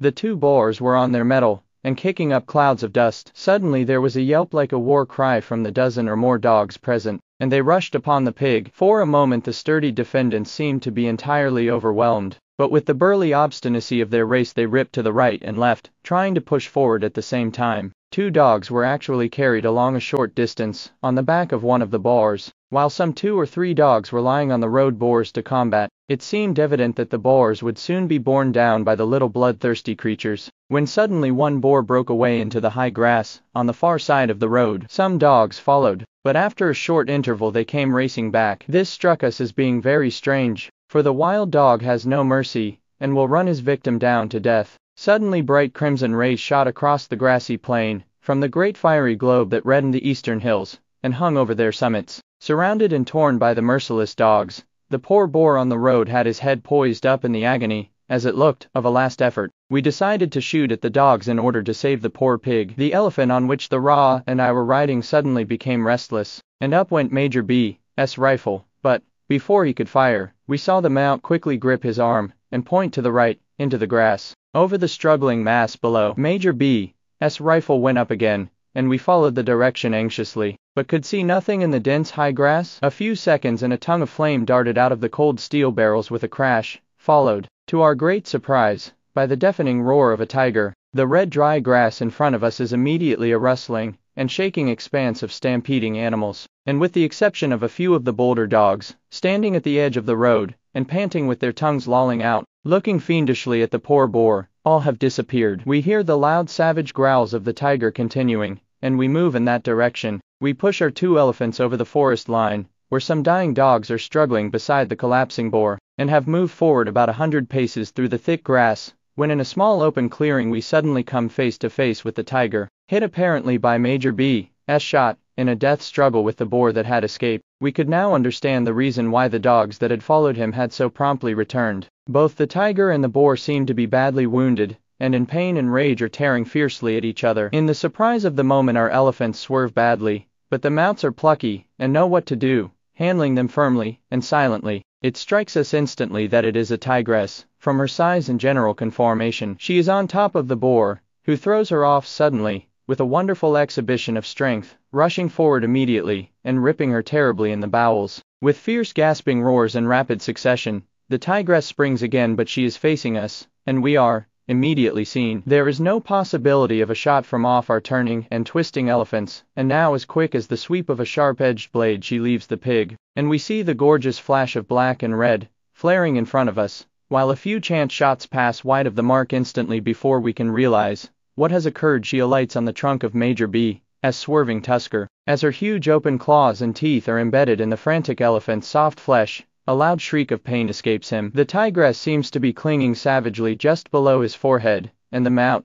looking down upon her furious steam-spitting jaws, is close enough to be spluttered with reddened froth. The next instant, a deafening roar from Major B.'s maddened elephant shakes the very ground. As he swings round onto his hind legs, he stands bolt upright for a few seconds, and then comes down with a great thud on the ground with his 4 feet in his mighty effort to shake off the huge cat. The mount and Major B are clinging desperately to the pad as they are hurled up, and then twirled round with the fury of the elephant. Major B.'s rifle is flung out of his hand, and it crashes into the high grass. Suddenly the infuriated tusker turns his blood-besmeared trunk towards us, dripping with the hideous mess from the awful wounds in the bowels of the tigress, and falls onto his knees to crush her. The spectacle is a terrible one, and the mount is now in imminent danger of his life. He can hardly keep his seat at the steep angle of the tusker's suddenly conceived and frantic stratagem, and Major B., with his left arm around the mount's neck, is trying his utmost to keep him from tumbling off and being crushed to death along with the tigress, who now must, sooner or later, let go her grip. My heart beats like a sledgehammer, as we see the huge tusker about to stand on his head, as it seems, and it looks as if he must take a somersault. We shout to Major B to try to jump off to one side,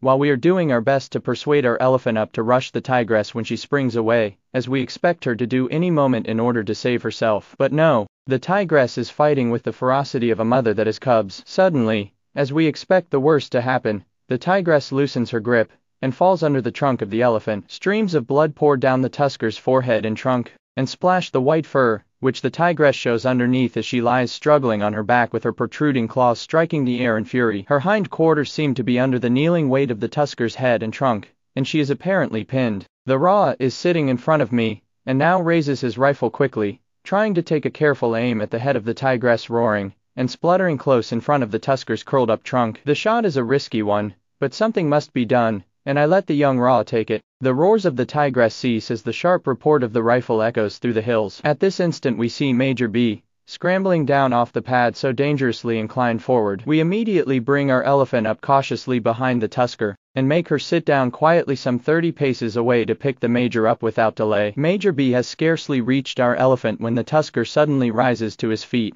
and fortunately for us, in his mount, who is held on with the greatest pluck, begins to pommel the dead body of the tigress, who has received her quietus from the raw. Immediately Major B had scrambled up onto the pad of our elephant. We moved away rapidly about 200 yards, in case our immediate presence should give the excited tusker cause for further irritation and attack. In the absence of other tuskers to help quiet an enraged elephant, the best thing to do is to move away quietly if there is time, and to leave the Maut to deal with the temper of his animal. The Maut fought desperately with his elephant, using his formidable gabag, or iron hook, freely, and hurling upon him such a vast vocabulary of abuse, that we were struck with wonder at the unlimited possibilities of the Hindustani language. Another impressive account is found on pages 149-151. Here Knowles witnessed the attack to a mighty elephant, by a very large male tiger shot through the lungs. In spite of his injury, he was unable to roar. The tiger nearly killed the elephant. When he retreated to take a break, the elephant bolted. He was so badly mauled that the Maut died of a broken heart. The big male elephant struggled for many months, but eventually survived.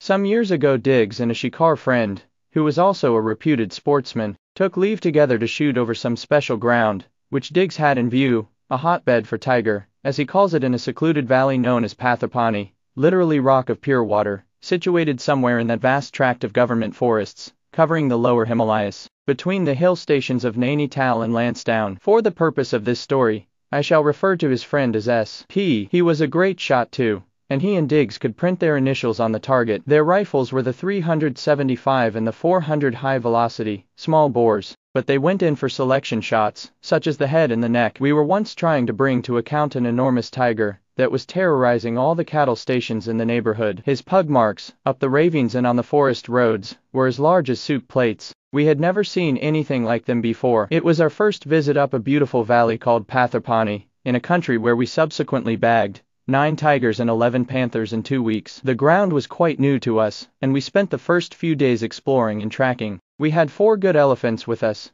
kindly lent by a Maharaja who was a friend of S.P.'s. Of these, our favorite, Howdah, elephant was a huge big tusker, who had been a Quetta, chucker out, his younger days, and about 40 tigers had been shot off his back. His name was Chand Marat, face of the moon, and his Maut's name was Akbar Khan. They were both fine old veterans, the Maut with a flowing white beard, and the elephant with great pointed tusks, like protruding beams enameled white, both nerveless and fearless, and true to the marrow. In this hour of the twinkling dawn, we moved silently along on Chand Marat to the mouth of the ravine, where the evening before we had tied up a buffalo calf for this monster tiger. Suddenly, Chand Marat lifts up his trunk, and scents the air. We take the warning, and the Maut quickly guides the elephant behind cover, to allow some wild elephants in front to cross the riverbed in which we are standing. A thin mist hangs over the valley, and a disturbed barking deer is yelling itself hoarse. There is no other sound but the falling of dripping dew, and our caps and coats are wet. We see the big form of the elephants go noiselessly by. They cross the broad bed and scramble up the opposite bank. A few stones only are rolled down. We emerge from our cover, and try to find the drag of the tiger's kill. We hunt about, but can find not the slightest mark of the kill being dragged. Chand Marat is behaving queerly. He has never before shown such signs of restlessness. He now seems disinclined to obey his driver, and crosses the deep gorge of the ravine higher up, reluctantly. We think it most strange, but say nothing to the old Maut. Suddenly, there is a movement in the grass. Up goes S.P.'s rifle with a flash, and 2 shots ring out and echo through the still forests, as an enormous tiger gallops over the brow of the hillock. The thudding of his heavy gallop, and his colossal size are impressing beyond words, and we try to keep the elephant still, to listen. But, beyond the distant cries of peafowl, that yell at every disturbance in the jungle, dead silence follows. We wait 20 minutes, trying to keep Chand Marat steady. S.P. thinks it is a clean miss, but, as no animals roundabout have given the slightest indication of the tiger's movements, I refuse to believe in a miss, or that the gur is gone. I decide to dismount to see if there is some blood where the tiger was standing and ask S.P. to keep me covered,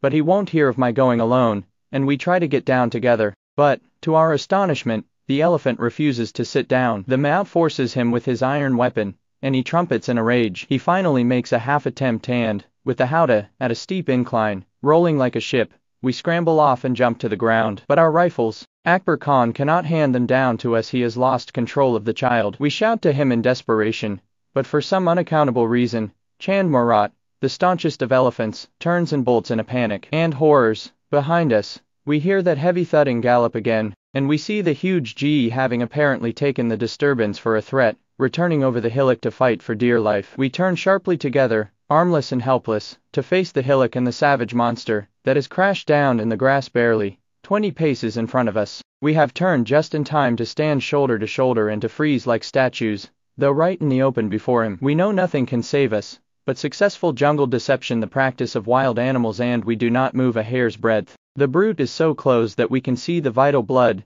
jerking out of 2 small holes, high up, well in front of the shoulder, and pouring down his near flank. Terribly wounded through the lungs, he cannot roar, his breathing is like a great pair of risping bellows. His claws are extended full length, and his tail is lashing furiously. With ears savagely back, his great head moves round alternately, one moment slowly away from us, in the direction of the hillock, and the next swiftly and fiercely back to face us again with a ghastly grin, and a low guttural threat followed with a deafening spit like the escape of steam from an engine. These head movements with the terrible snarling and spitting are repeated, until we feel our nerves gradually collapsing. We know that the slightest mistake, or that the rustling of the grass near us for any cause, would mean instant death. Our knees are beginning to feel quacky, but we must hold out. Death is the alternative, and deception triumphs at last. We see the claws being drawn in, and the head is now steadily facing the hillock. To our left front we suddenly see the welcome form of Chand Marat standing still in the shadows, 100 yards away. The old experienced Maud is watching us. He is quieted,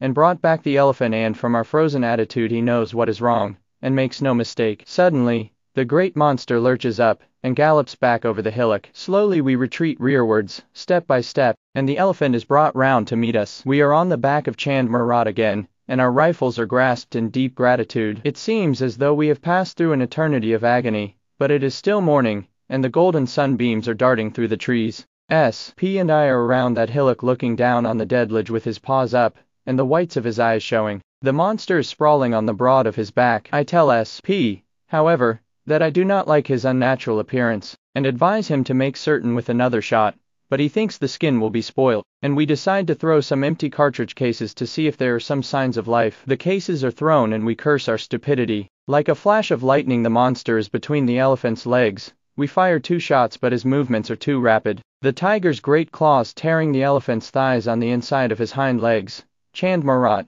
in terrible agony, trumpets like thunder. He lashes out and whirls round, but cannot get at the tiger to throw him off. Amidst a din, as if hell were let loose, a terrible tussle begins. The howdah is a matchbox on an ocean wave. The woodwork and the ropes are creaking ominously, and we are being hurled about and shaken to bits. We try to jump, but it is impossible, and have to trust to luck. Akbar Khan is yelling to the great elephant to use his weight, and directs him, and he begins to sit down on the G. We are warned that the elephant may roll, and that we must be prepared to jump, but the Ij loosens his mighty grip, as he feels the elephant's weight, and lollops back to that hillock. We yell to the Mao to hold Chand Marat steady for a second, to draw a bead on the furious monster panting in front of us, but the elephant bolts again in pain and panic over the low hills over terrible ground, with a torrent of blood behind him, and we pull up in the valley below from which we came up. The whole of this second incident lasted no more than half an hour. Poor Chand Marat was almost disemboweled. We unharnessed him, flinging howdah, pad, ropes, everything to the ground, and walked him slowly back to camp pouring with blood.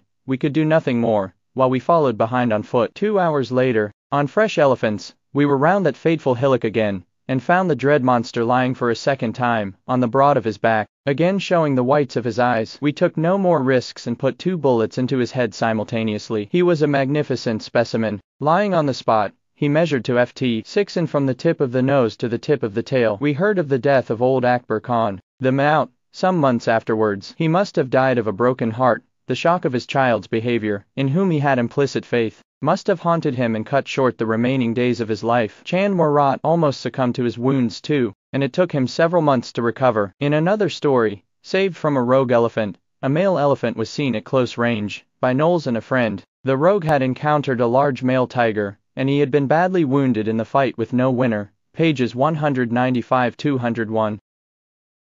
While the men were thus reporting the result of their reconnaissance, up came 2 government forest guards, decked out in green turbans and khaki uniforms, to inform us of the appearance of the tusker in the vicinity of the camp. These guards are generally supposed to warn shooting parties, and travelers of dangerous rogues, and man-eating tigers, if any, if the whereabouts of such animals are known to them. "But where is my hat?" said Diggs, quite concerned. There was a roar of laughter, as we pointed to the mess on the ground. The shikaris enjoyed the joke and held their sides. "The tusker seems to have picked your honor's belongings out," said the head buffalo man to Diggs, "for he must have danced upon your honor's sola tapi." We found this pulp buried in the slush at the edge of the fire line. Diggs began to examine it closely. It is my Sola hat with the khaki cover, right enough, said Diggs, but no tusker has danced upon it. Look at this, he said. We all looked down and examined the spot on the pulp. There, to our surprise, neatly impressed upon flat pieces of damp clay adhering to the crushed Sola, were many half-pug marks of the tiger, and indents made by his claws, which none of us had noticed. The shikaris applauded Diggs,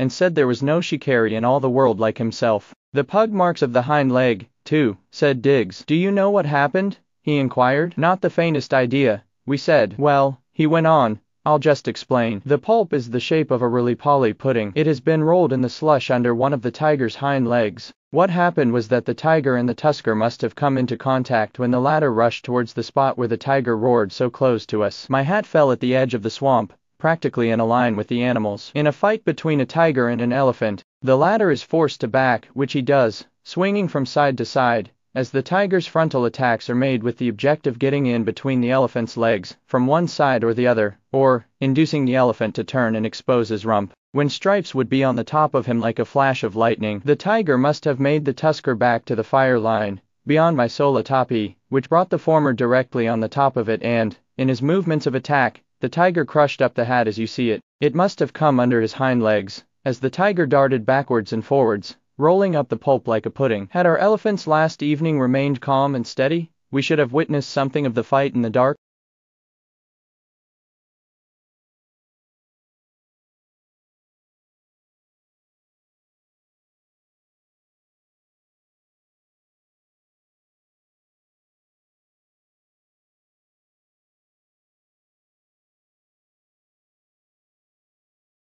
We stand behind our trees, freezing in momentary panic. We know that, here again, our lives depend upon calmness, and keeping quite still, and we dare scarcely breathe. Suddenly the awful silence is broken by that diabolical coal, or hot weather bird, that begins his discordant tuning on a tree just over our heads, just as the great stealthy criminal takes 2 silent steps forward, and puts out his trunk to smell. His red gleaming eyes, like little balls of fire, are fixed on our trees, as if he were gloating over his find. At this agonizing moment that terrible bird startles the forest with his maddening cry, brain fever, brain fever, brain fever. The last notes, echoing through the stillness in a screeching crescendo, aggravate the tusker, who comes deliberately forward now, feeling all round the trees nearest to him with his outstretched trunk. It is a living nightmare. He seems so near now that, for the first time, we notice great clots of congealed blood, and strips of flesh hanging down his trunk, where deep marks of long gashes, still bleeding, are quite prominent. It flashes through me how right Diggs was when he said that the tiger during that memorable evening of the elephant stampede had come actually into contact with him. Those terrible marks that make his appearance more savage than ever are the result of the battle and the tiger's punishing claws. We realize now, with redoubled anxiety, that we are not only dealing with a bad rogue elephant, but a wounded one. Diggs, from behind his tree in front of the shikaris and myself, glances quickly in our direction, trying to make us understand with his eyes that we must make a bolt for it, and dodge this ghastly, bloodthirsty demon among the trees. Firing the moment that we are released a few paces from our imprisoned position. My knees feel weak, as if I were only just convalescing after a long illness. There goes the snout of his trunk, but a few paces from Diggs' tree. The latter takes a step rearwards, and I am ready to shove off in the dash for life after him when, at that momentous second, that terrible moment, when fate and decision seem to meet as twin brothers, linked arm in arm, we hear a crash through the undergrowth at our back, and to our unspeakable horror, we see the half-naked figure of a man suddenly darting past our trees right in front of the tusker. It looks as if the thing in human form, whatever it might be, has suddenly gone mad. It appears that he is going to throw himself at the feet of the tusker, but no, with strange yells he dances, but 5 paces in front of the brute, as if to tantalize him, and then, as the monster, in a paroxysm of fury, turns on him, with a terrific roar, as if a bomb were exploding, the agile figure skips to one side and dashes off in the direction of the valley from which the big elephant so silently emerged. The brute swings round as instantly, and crashes after the poor wretch at a pace that would give even a champion athlete but a poor chance of escape in a straight run. But this gives us the longed-for opportunity. Our rifles are instantly leveled, and a volley bursts close over the monster's back. He hesitates a moment. We see the human figure gliding round in our direction again, and then, as another volley from our rifles, mine a heavy 577, crashes over him, the bullets whizzing a few inches over his head and ears. The great elephant dives down the valley from where he came. Let's finally move to more recent accounts. The last book I'd like to show you is the best-selling book, No Beast So Fierce, by Dane Huckelbridge, where he states that full-grown elephants have been victims of tiger predation in recent times, and he mentions that a 20-year-old elephant was eaten by a tiger in Corbett Park in 2011, as well as a 28-year-old killed and eaten by several tigers, maybe a family with 2 grown cubs. In Chapter 1, pages 23 and 24, he writes that Bengal tigers in northern India are known to have killed and eaten both rhinos and elephants, and while they tend to prefer juveniles for obvious reasons, full-grown specimens of both species have been victims of tiger predation. In 2011, a 20-year-old elephant was killed and partially eaten by a tiger in Jim Corbett National Park, and in 2014, a 28-year-old elephant in Kaziranga National Park farther east was killed and feasted upon by several tigers at once. Keep in mind, a mature Indian elephant can weigh well over 5 tons. The Bengal tigers responsible essentially took down something the size of a U-Haul truck, just so they could gnaw on it.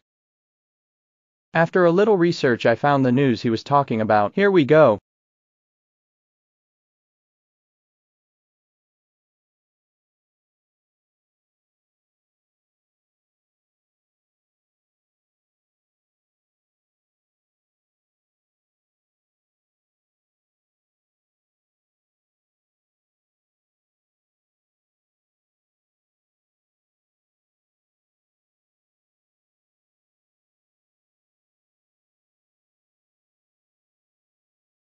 In the last part of this video, we will look at more recent news stories about tigers and elephants killing each other.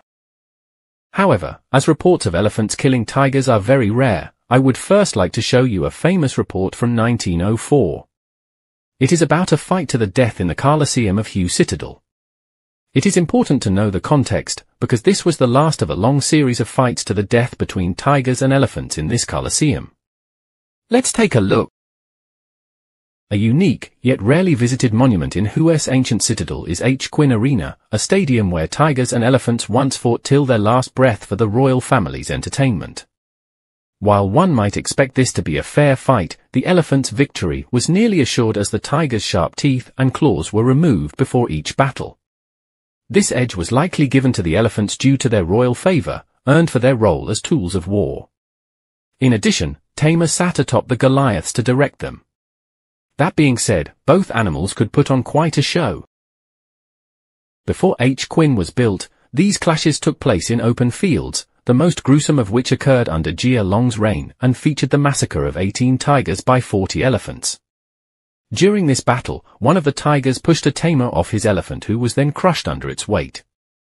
Shortly after, Jia Long's heir, Min Mng, was nearly killed by a tiger in a similar skirmish. To make things safer, relatively speaking, King Min Mng decided to build H. Quinn in 1830 for such sporting events, the last of which took place in 1904. During this last event, a French journalist from Figaro was invited and published the fight. Anyway, without further ado, let's read the 1904 article. A fight worth living. Elephant versus tiger. The Figaro publishes an account of a fight between a tiger and an elephant from its correspondent at Hugh, Annam. The combat had been specially arranged by Ton Tai, the king of the French Protectorate, for the amusement of the European residents, who were present in large numbers. The tiger had been captured by the Kiag himself, and the elephant had, some time ago, killed 2 of its keepers, and was a fierce brute.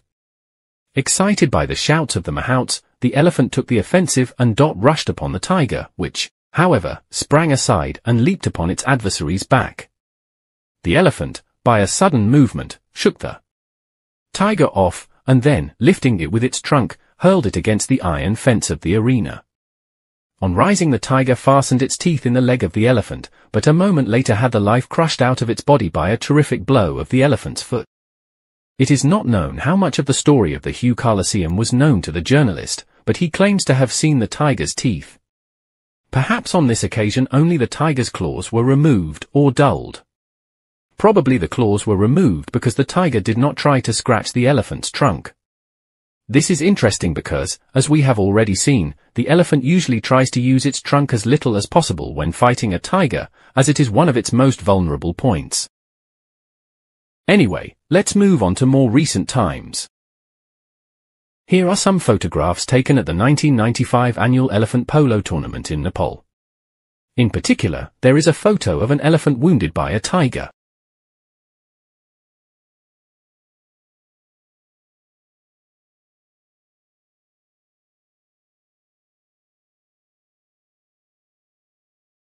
Here's some news from 2005. An elephant is suspected to have died of wounds inflicted by the same tigress that attacked a man at the Corbett National Park in Uttaranchal. Park officials confirmed that the pachyderm, which was found dead Friday night, had fought with the tigress that had mauled a man at the Dikala tourist complex on the previous night. According to a park official, the elephant had been spotted with wounds, visibly inflicted by a tiger about 5 or 6 days back. We were keeping track of the animal. Finally we found him lying dead in the forest quite close to the Dikala complex. The elephant was found to have suffered multiple wounds on its trunk, and it was amply evident that these were sustained in a battle with the tigress, which is suspected to have also suffered wounds. The tigress had been spotted with 2 cubs. These cubs are believed to have been with the mother during the fight with the elephant. In 2009, the New Indian Express published the news of a tiger killing a tusker at Eraviculam Park in Kochi. In a rare incident, a tusker was killed by a tiger inside the Eraviculam Wildlife Park near Munnar on Monday. Forest officials said the body of the tusker was found by the forest watchman of the area. A team of officials, along with veterinary doctors, have gone to the spot to conduct a post-mortem. We believe that only one tiger was involved in the attack, as there are only pug marks of one tiger, he said. Also in 2009, the Telegraph published the news of a tiger attacking a bull elephant after killing a buffalo.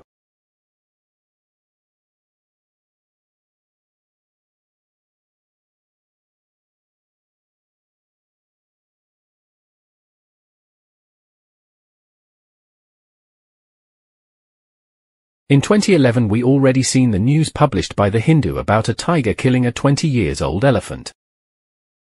In 2012 a 15-year-old tusker was killed by a tiger in the Corbett National Park. According to National Park Field Director Ranjan Kumar Mishra, park staff on patrol discovered a tiger eating the body of a tusker in the Dila range of Corbett on Sunday noon. The pachyderm is estimated to have been about 15 years in age and had tusks about 2 feet long. The tiger is believed to have attacked the pachyderm from the rear, and after climbing atop the beast, is thought to have inflicted severe wounds on its rear and head.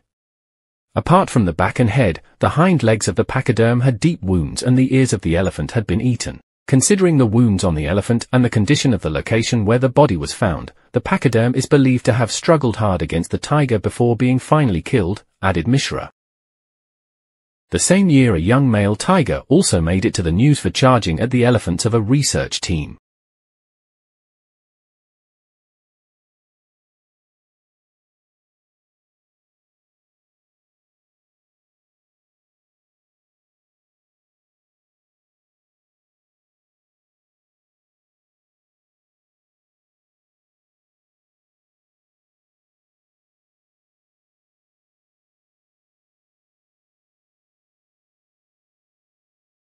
In 2013 the tigers must have had enough of elephant meat and decided to shift to rhino's meat.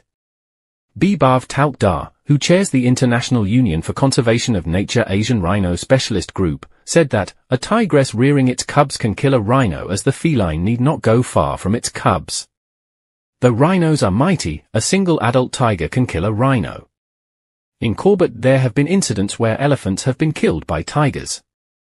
Compared to this, rhino is an easier kill, he said.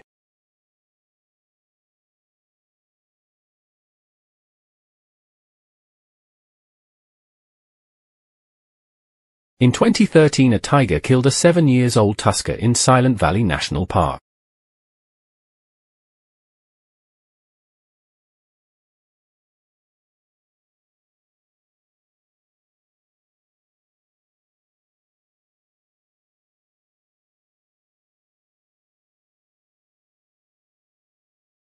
In 2014 we've already seen the news about a group of tigers killing a 28-year-old elephant in Kaziranga Park. In 2016, a tiger killed an adolescent elephant. The carcass was discovered by some travelers. Let's read their blog. We managed to get a trip into the forest in the evening and were very lucky to see an elephant carcass. We were told that a tiger had killed the elephant, which was an adolescent and not a fully grown one. But how the tiger managed to bring it down was a surprise, and we couldn't understand. Normally elephants are in groups, and how did the tiger manage this? In 2017 in Kerala's Wayanad, 6 elephants were killed by tigers for a dispute over water resources.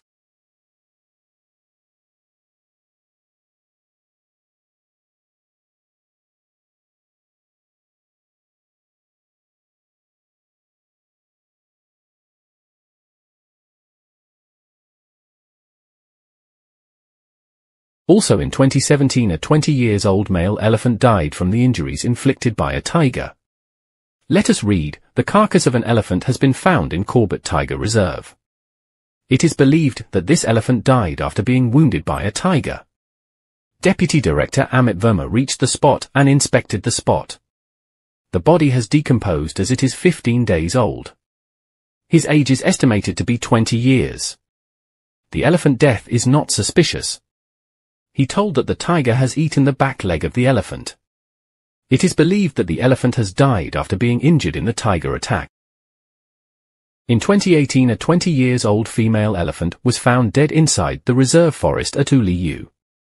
After the veterinarian conducted a post-mortem, the carcass was found with deep injuries in one of the legs.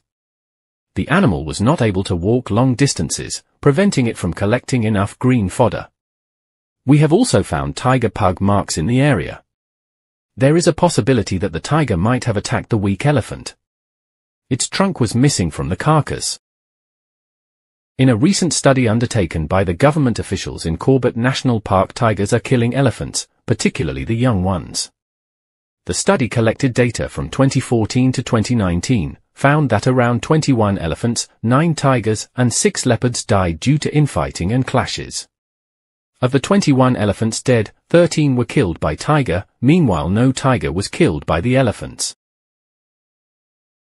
In 2020, the carcass of an 8-year-old elephant was found in the Ramnagar forest. The elephant had injury marks on its legs and trunk. It is likely to have died due to infighting with a tiger or a tigress. In 2021, a 7-year-old tiger and a 15-year-old elephant both died fighting each other in Kochi, although experts say that the help of the herd cannot be ruled out.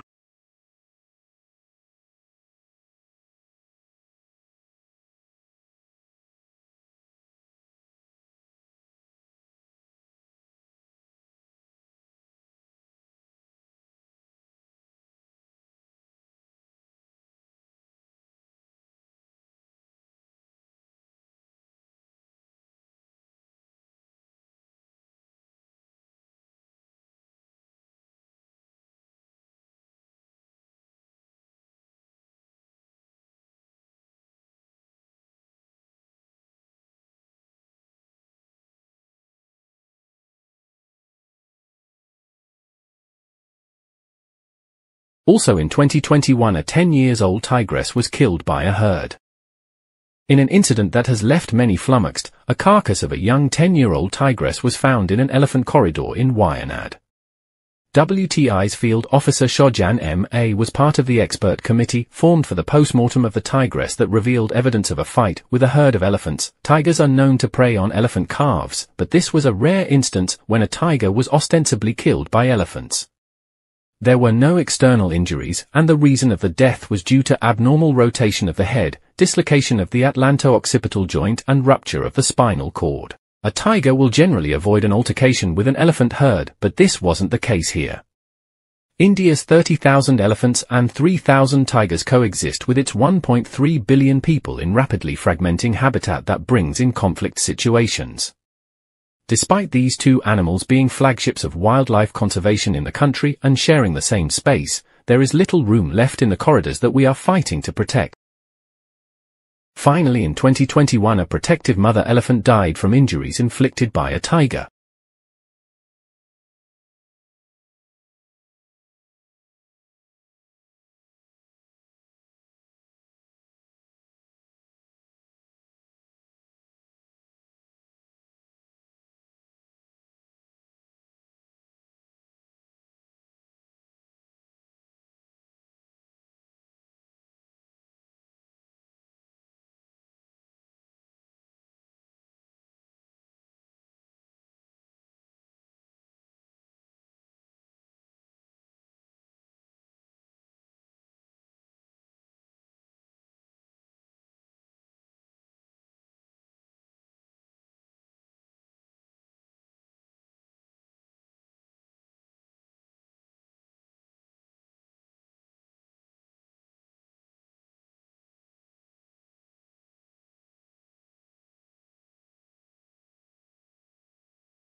Russian biologist Sergei Kucharenko once said, "It is difficult to find an animal on Earth that would be as powerful and agile, beautiful and fearless and as widely known to people of all continents as the tiger." Elephant? Let's assume. A lion? Let's admit. Rhinoceros? Bear? No.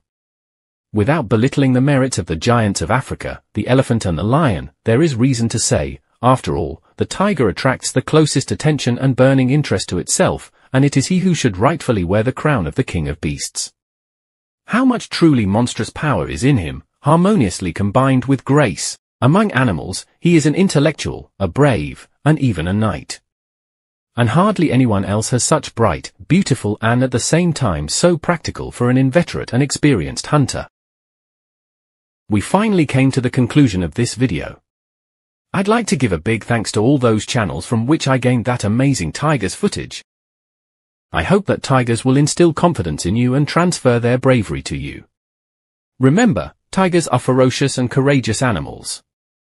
They can attack any prey, no matter the magnitude. If you are battling with fear, you can draw on the courage of the tiger and allow it to fill you up until you see nothing as achievable. Your dreams will be accomplished if you dare to go after your dreams no matter how big they are.